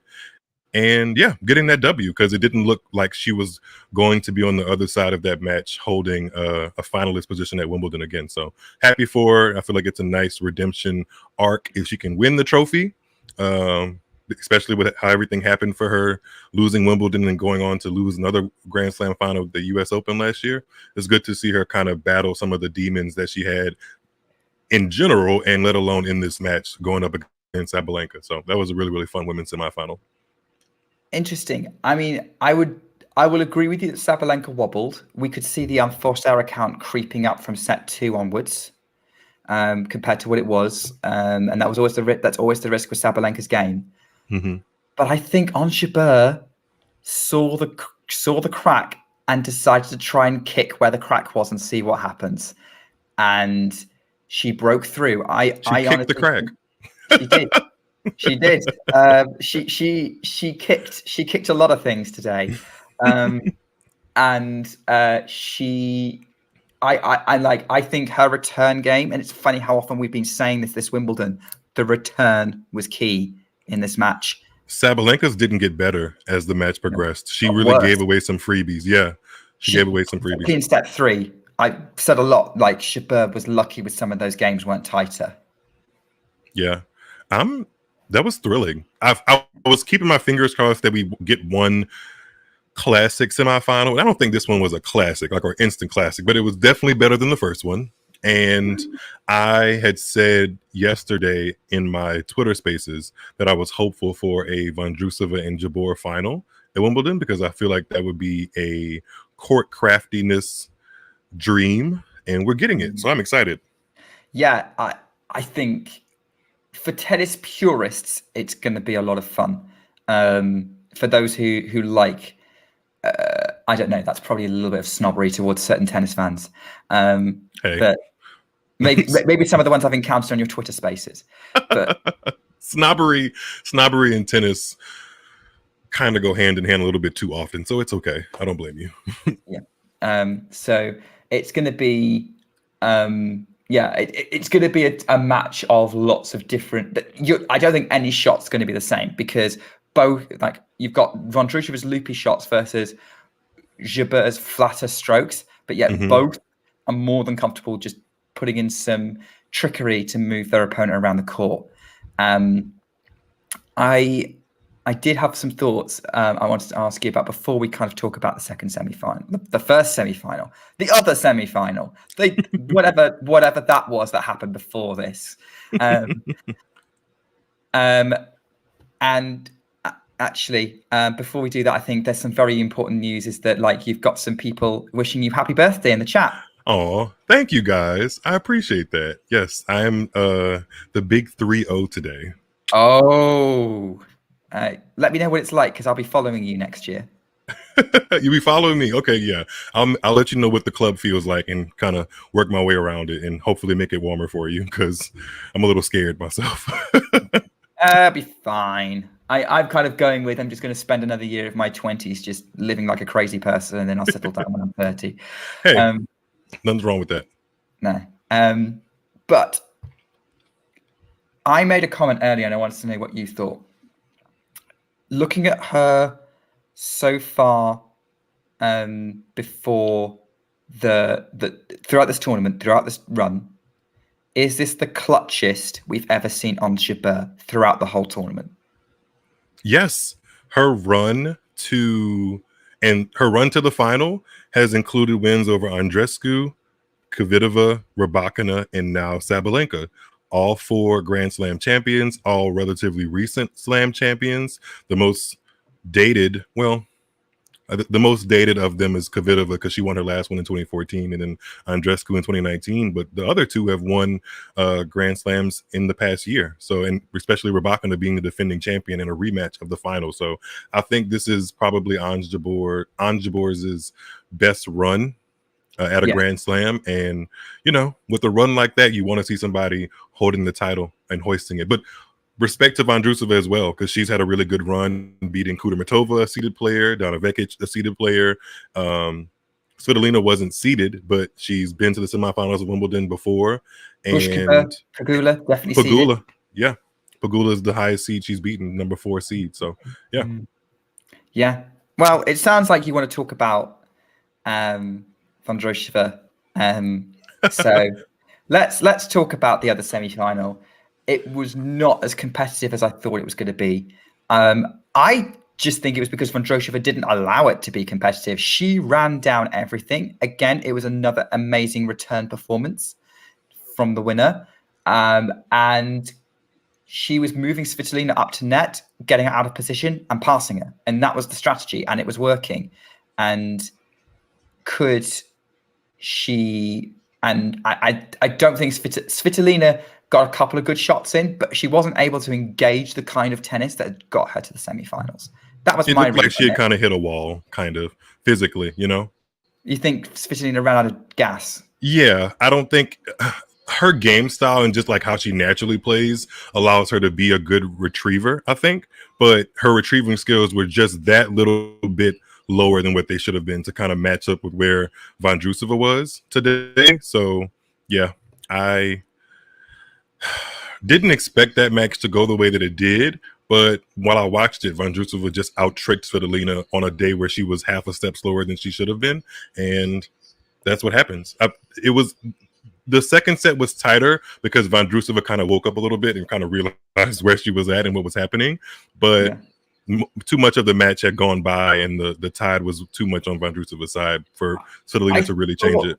I thought a comeback was on, but then the errors crept into Svitolina's game. And sort of everything that Vondrousova was doing started bothering her again. Thank you so much for the $5, Jane. Really, really appreciate any donation we get. Yeah, brilliant job. Ghost, talk about you. I will miss my 20s. Not all of the bad decisions I made for the most part, but I will miss them. I'll miss the people say that you're like what is it? Your digestive system and all of that changes as you get older. I'm going to miss being able to eat as much spicy food as I can. Oh no, I lost mine about 2 years ago. So I'm also a Louisiana country boy, so I don't think I'll be straying away too far from spicy food. Yeah. Absolutely brilliant. I think I can understand where you're coming from. And I wouldn't be surprised if Svitolina ran out of gas. I just think Vondrousova played well enough to take advantage of that. And maybe if that match had played out how I thought, maybe Svitolina running low would affect it. But I thought Vondrousova would be running low as well. I was convinced she was gassed after that Bushkova win, just because of how she was on court afterwards. Her game doesn't strike me as very cool, though. Like, as much as she covered the court, something about her essence on the court doesn't scream like she's really exerting that much energy. It's maybe because her game is built around so much angle and smoothness and ability to change the height of the ball. It doesn't feel like she's really, spending or exerting as much energy in her legs as somebody like Jabeur looks like she does. Like Jabeur can look seamless, but it just looks like it's a little bit more effortful. Whereas Marketa, when she was in full stride, it doesn't look as effortful. Yeah. Let's talk a bit about Marketa. So obviously we're talking about it. Is Marketa Vondrousova kind of a forgotten force on the WTA tour? Because she kind of does these runs where, like, where did that come from? And my response is always, she got to a Grand Slam final at 19, right? She stormed to an Olympic silver medal on a protected ranking, right? Like, this shouldn't be that much of a surprise that she's deep in a tournament. I did not call her reaching a Wimbledon final, but just because of the surface more than anything else. I mean, not so much her, but I believe ESPN why? reported that she had only won 3 or 4 singles matches on the WTA tour on grass altogether, and now she's won 6 at this one tournament. Yeah, but I think 2 of those came in Berlin this year, like quarterfinals. And she had only picked up 1 main draw win at Wimbledon before this year. So there was nothing really leading up to this level of play. But I believe once she got some of those victories over her belt, especially the one over Kudermetova, who is not a slouch on grass, and then the win over Vekic, Bushkova, especially Pegula. I mean, it looks like she had her head down for most of the tournament and then looked up and was like, oh, wait, like I'm playing well. I believe in myself. Why not go for another title? And she hasn't won a championship at WTA level since 2017. She's been to some finals, obviously the final of the Tokyo Olympics in 2021 that should have been played in 2020, but she's French Open as well. Yes, French Open final as well. She's kind of inexplicable because the time she's made big splashes, there was really no lead up or indication that she was going to do it. That's kind of the player she is so far. Absolutely. I mean, like we've got on the screen, but yeah, I'm just looking up the WTA titles question, Ghibli, but I think it's not many. It might only be 1. But is it the fact that she's had a lot of injuries that's kind of maybe affected people's perception of her? But then Mukova keeps getting injured and gets hype whenever she plays. Is it because maybe Vondrousova was far more based on court craft? Maybe I don't know what it is that kind of makes her so forgettable when she really shouldn't be. I think Mukova has had the bigger wins in her career, and like the way she's won the matches, going back to the match at Roland Garros, it was a really supercharged and energy-filled match because she had to come back, and it was just more dramatic. Whereas Marketa's a little bit more sneaky in the way she makes herself through the draw. Mukova's also beat Ash Barty when Ash Barty was pretty much at the height of her powers in 2021, I believe, and yeah, she's had those moments where even though she plays intermittently because of injuries, unfortunately, when she has a splash, it's over a really big moment. And then Vondrousova is a little bit, like I said, sneaky. She's just inexplicable, you know? Great question from John. What do we call Ons and Marketa if Aryna and Elena are big babe tennis? Thoughtful. I do feel like both of them try to be very thoughtful in what they're doing on the court. Thoughtful tinkerers. I don't know. I feel like they tinker with their opponents mid-match, and it really annoys the other opponent. I don't know. I have to think about it. Sorry, I don't have anything more witty on the top of my head. I should. It's my birthday. I should be very witty today. Come on, brain. What do you reckon about Ghibli's question? Will Ons be more nervous than Marketa? Ons is perpetually nervous to me. She works through it, and I commend that so much, and I appreciate that. I think she's going to come out this one a lot better compared to her last 2 Slam finals. I think she knows how it is, and she's going to come for it. Fingers crossed we get because I don't want to see either of them kind of just lose the plot because they played so well to get to the final. But if I am considering who's going to be the most nervous, I actually think it might be Jabeur just based off of what I've seen. Oh, it's going to have to be. Vondrousova knows she's the underdog. Yeah. And I think Jabeur will be the most nervous to start with, but I think she's coming for this. In the same way as Francis Tiafoe at the US Open a couple of years ago was, I'm coming for this. Didn't work out, but I liked his attitude. I did like his attitude. You just brought me back to that miserable 3rd round performance he put in, but it's okay. We're going to move forward. The intention, Miles. I know. Thank you for the $10, Ghost. Thanks, Ghosty. Trying to contribute to apparently a tattoo that you want. I don't know why. I only have 1 tattoo currently in my life, and I've been meaning to get another one for like 5 or 6 years. So I will appreciate that. I appreciate that monetary donation towards the second tattoo of my life. Ons and Marketa could be playing cunning cat tennis, according to Ghibli. Cunning cat. But I feel like in order for it to be a direct opposition for Big Babe, it needs to be like, it needs to be a variation of a healthy call for a woman, you know? Yeah. Like there's Yeah. babe. I don't know. I have to think about that. Yeah, probably true. There's a lot of discussion over whether Sabalenka lost it or Ons got it. I still think Ons got it. I think Ons just kept on pushing and pushing and pushing and see what she got. I think Sabalenka gave her the errors. Mm-hmm. I think that's fair, but I think that was the pressure Ons was putting on. That was I think Ons kept Sabalenka. herself. Yeah, I think Ons kept herself just close to Sabalenka enough for if a wobble were to happen, which it eventually did, she would be able to take advantage of it. So that's a way to win a match. Ons Jabeur was just one step behind Sabalenka every moment until Sabalenka wobbled, and she just kind of, sprinted ahead of her, which was fun to watch for sure. Ghost is asking about what the unforced error tally in the Sabalenka match was. If I've actually got it in front of me, it ended up being 14 unforced errors for Jabeur, 45 for Sabalenka.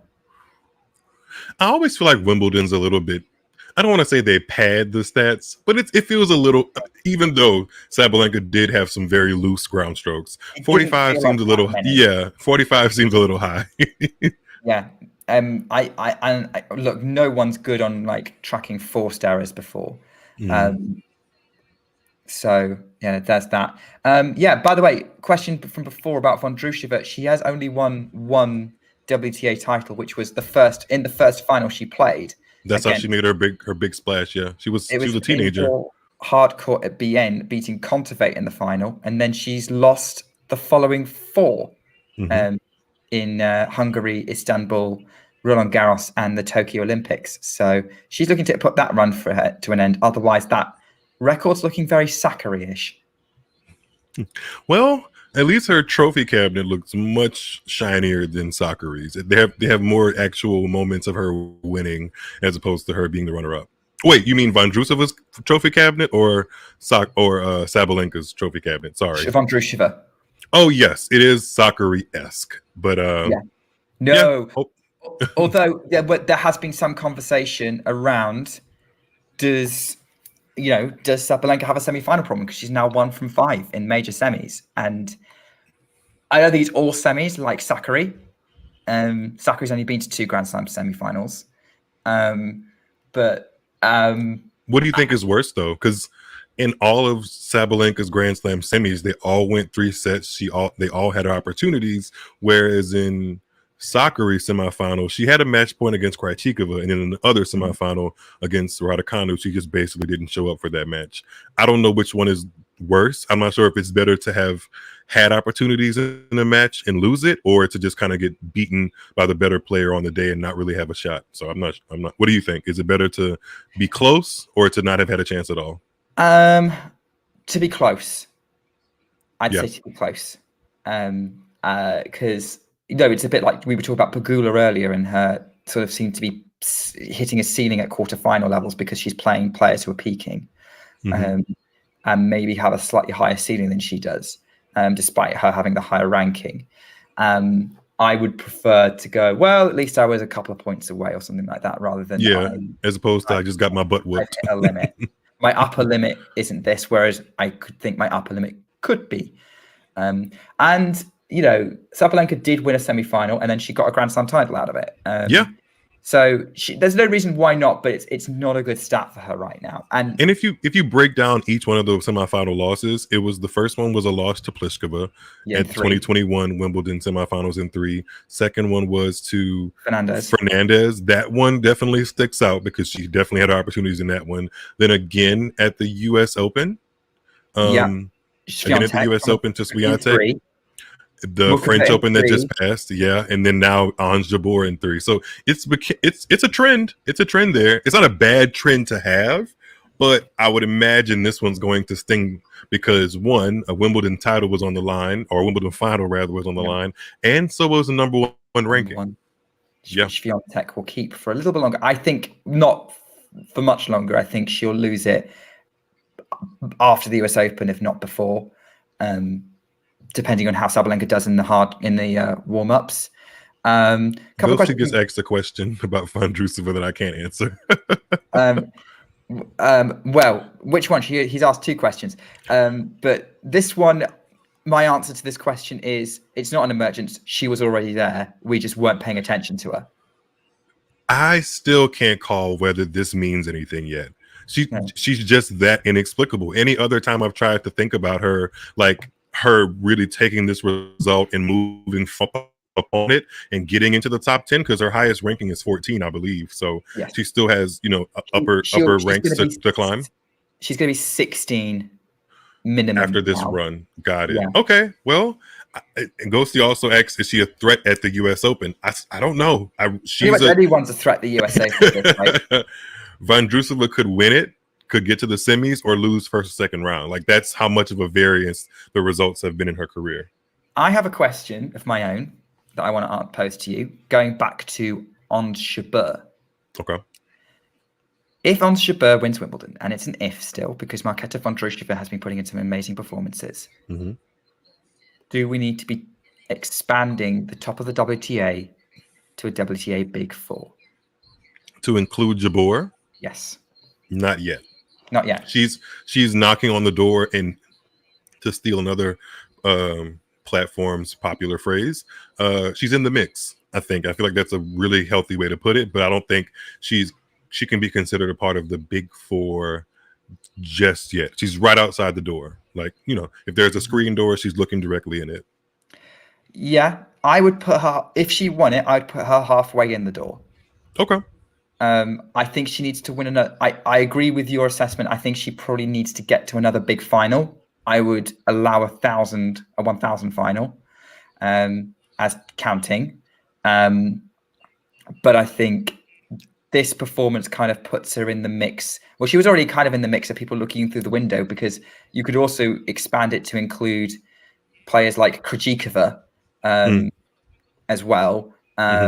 Garcia at one point, but not so much now. And maybe, if a fit and healthy Aryna Mukova. And I would love all of those players in the top 10 simultaneously. Mukova could make it. Kvitova as well. On a fast court. Not, I think, only when it's fast court conditions. But yeah, so I would say she's slightly closer. I would say close to you, but I'd say I'd be willing to give her a top 3.5, but I need her to get into another, just one more big final in 1,000 level, something like that, to really go, okay, now it's a Big Four. For Jabeur to get to another final at a 1,000? And it wouldn't necessarily last long. It would probably only last for a few weeks. I want her to win it. I want her to win Wimbledon. And if she wins one of the lead ups to, actually, I think it's a domino effect. If she wins Wimbledon, not trying to put extra pressure on her, but hey, we're analysts analyzing what they give us. Yes. If she wins Wimbledon, awesome, definitely moves her forward. If she does well and or wins at one of the lead ups to the US Open, moves her forward. If she does well and wins, or if she does well and or wins at the US Open, then I feel like it's healthy to put her in the Big Four conversation. We have, I guess, have to see a little bit more extended excellence, and so far her excellence has been patchy. It's been great, but it also has been patchy just in the first 7 months of the season alone. And how could it not be? She had a whole knee surgery for a month that took her off of the Middle East swing, so she's kind of just been recovering from that, and we've seen the bits and the fits and starts of how you come back from a surgery. She's done well. She's and we know she was kind of in it, and slow start to the year, but she's shown that she's in the mix. And it's funny because I've been looking ahead already and starting to put predictions things together for the US Open, because obviously Wimbledon's going to influence that. And I keep looking at this going, Ons is scoring really low for someone who got to the final last year. I think that's going to change over the next couple of weeks. But and maybe how it goes tomorrow. Not tomorrow, Saturday. Tomorrow's the men's semifinals. That could be exciting too. Two really good prospects for those. So a fun Wimbledon, a fun shape up of a Wimbledon, I would say. I think we said on a previous thread that this has been our favorite of the decade so far, and it still stands for me. I would say so. I think this is a been an absolutely fabulous Wimbledon. Definitely on the women's side. But let's just talk about Saturday because it's the women's final.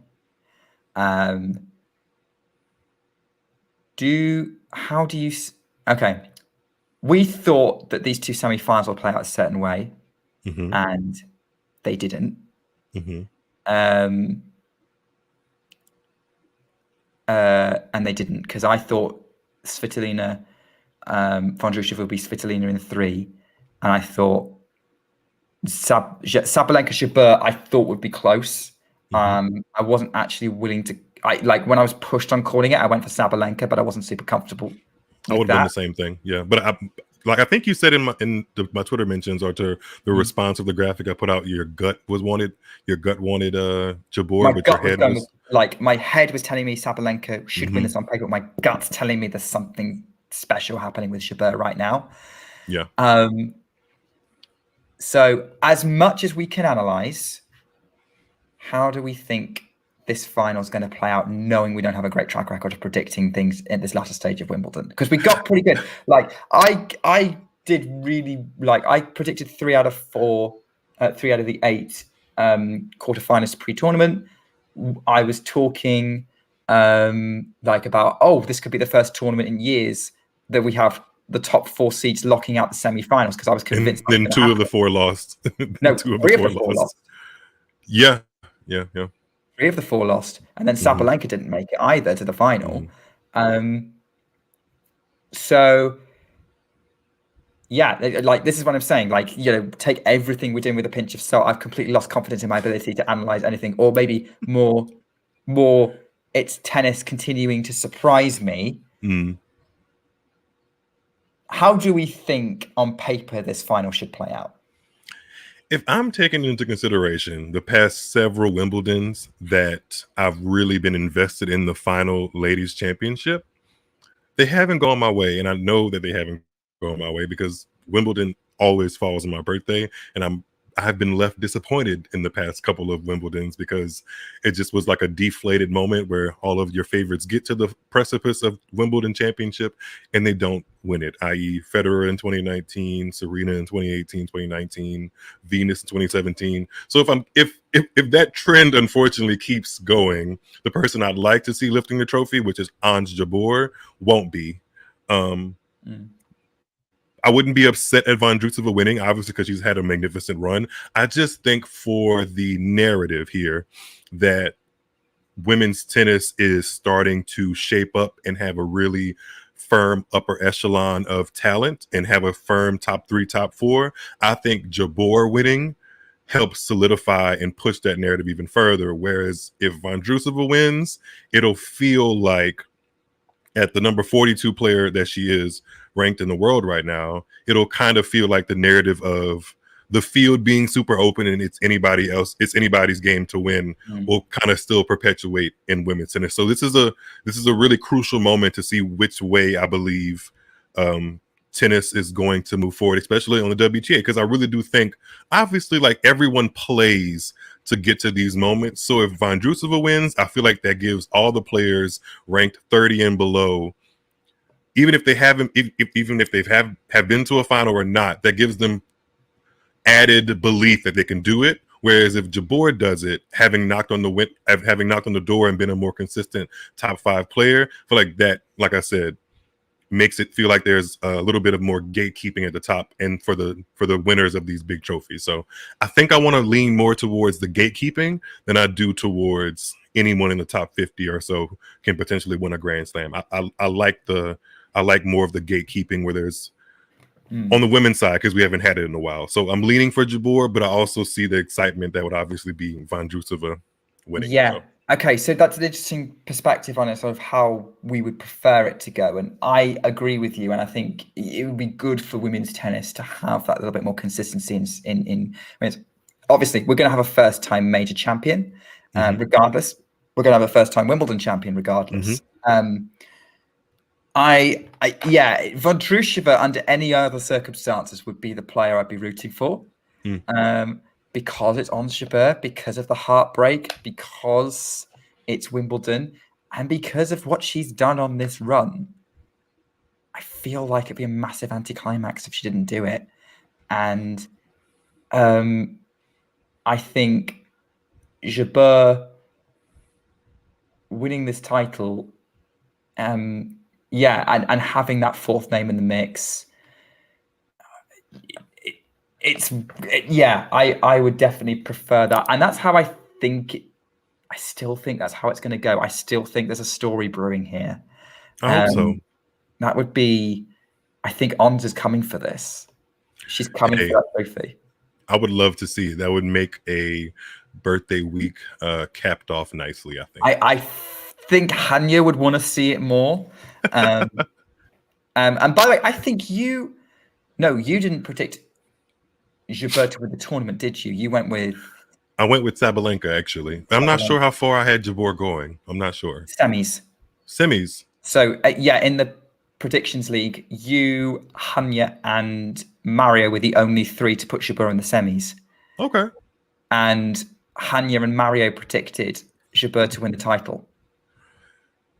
Who did I? Oh, I had Coco winning the title, or at least in the final. No, I had Sabalenka winning and Coco in the final. Yeah.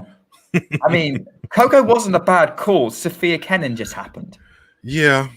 Not a bad call.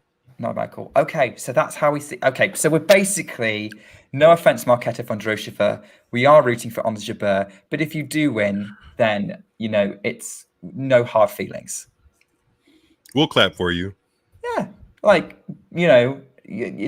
get the silver medalist tag off your neck. Wimbledon champion. Yeah, that's a big difference being announced onto a court as 2023 Wimbledon champion as opposed to 2020 Olympic silver medalist. Both are nice accolades to have, but one is definitely brighter than the other. I mean, not only that, I was also thinking like the French Open runner-up, like perennial runner-up, essentially. And that was not a memorable match, by the way. When I bring it up, some people are like, well, who did Ash Barty beat? Ash Barty has a French Open title? Even to the most seasoned tennis fan, they kind of forget that one even happened. So hopefully, I never saw that match. I don't remember why I didn't see that match. It wasn't because I was skipping it. I don't think I was actually... Something must have happened that I couldn't watch it. Because I definitely didn't miss much. Nadal versus team. No, from the score. Either that or I did watch it and I blanked the match from my mind. Not a bad call again. I remember everyone was expecting Joe Conter to make that final. Yeah. I'm not sure a Barty Conter final would have been much better, to be honest. But hey. All right. Well, we are at this point. It's going to be interesting. Well, thanks everyone for joining. Thanks, Miles, for coming on and sharing your thoughts on those matches. Is there anything that you want to say to wrap up your thoughts on today?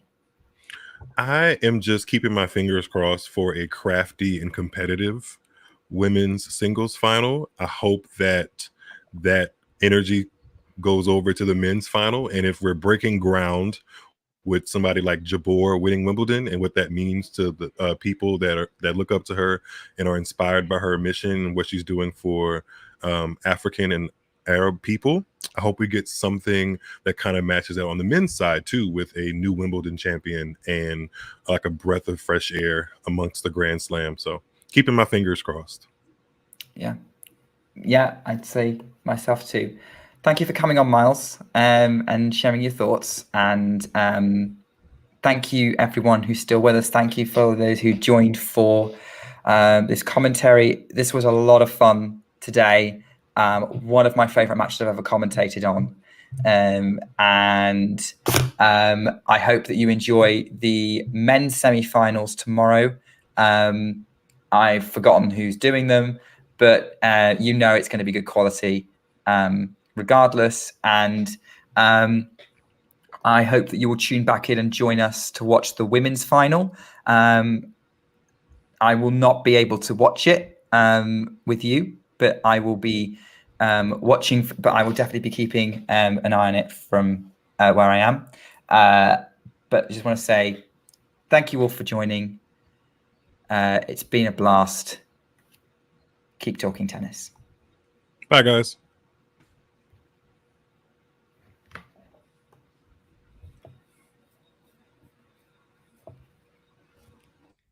If you enjoyed this video, make sure you hit that like button. Don't forget to subscribe and click that notification bell so you don't miss out on all things tennis.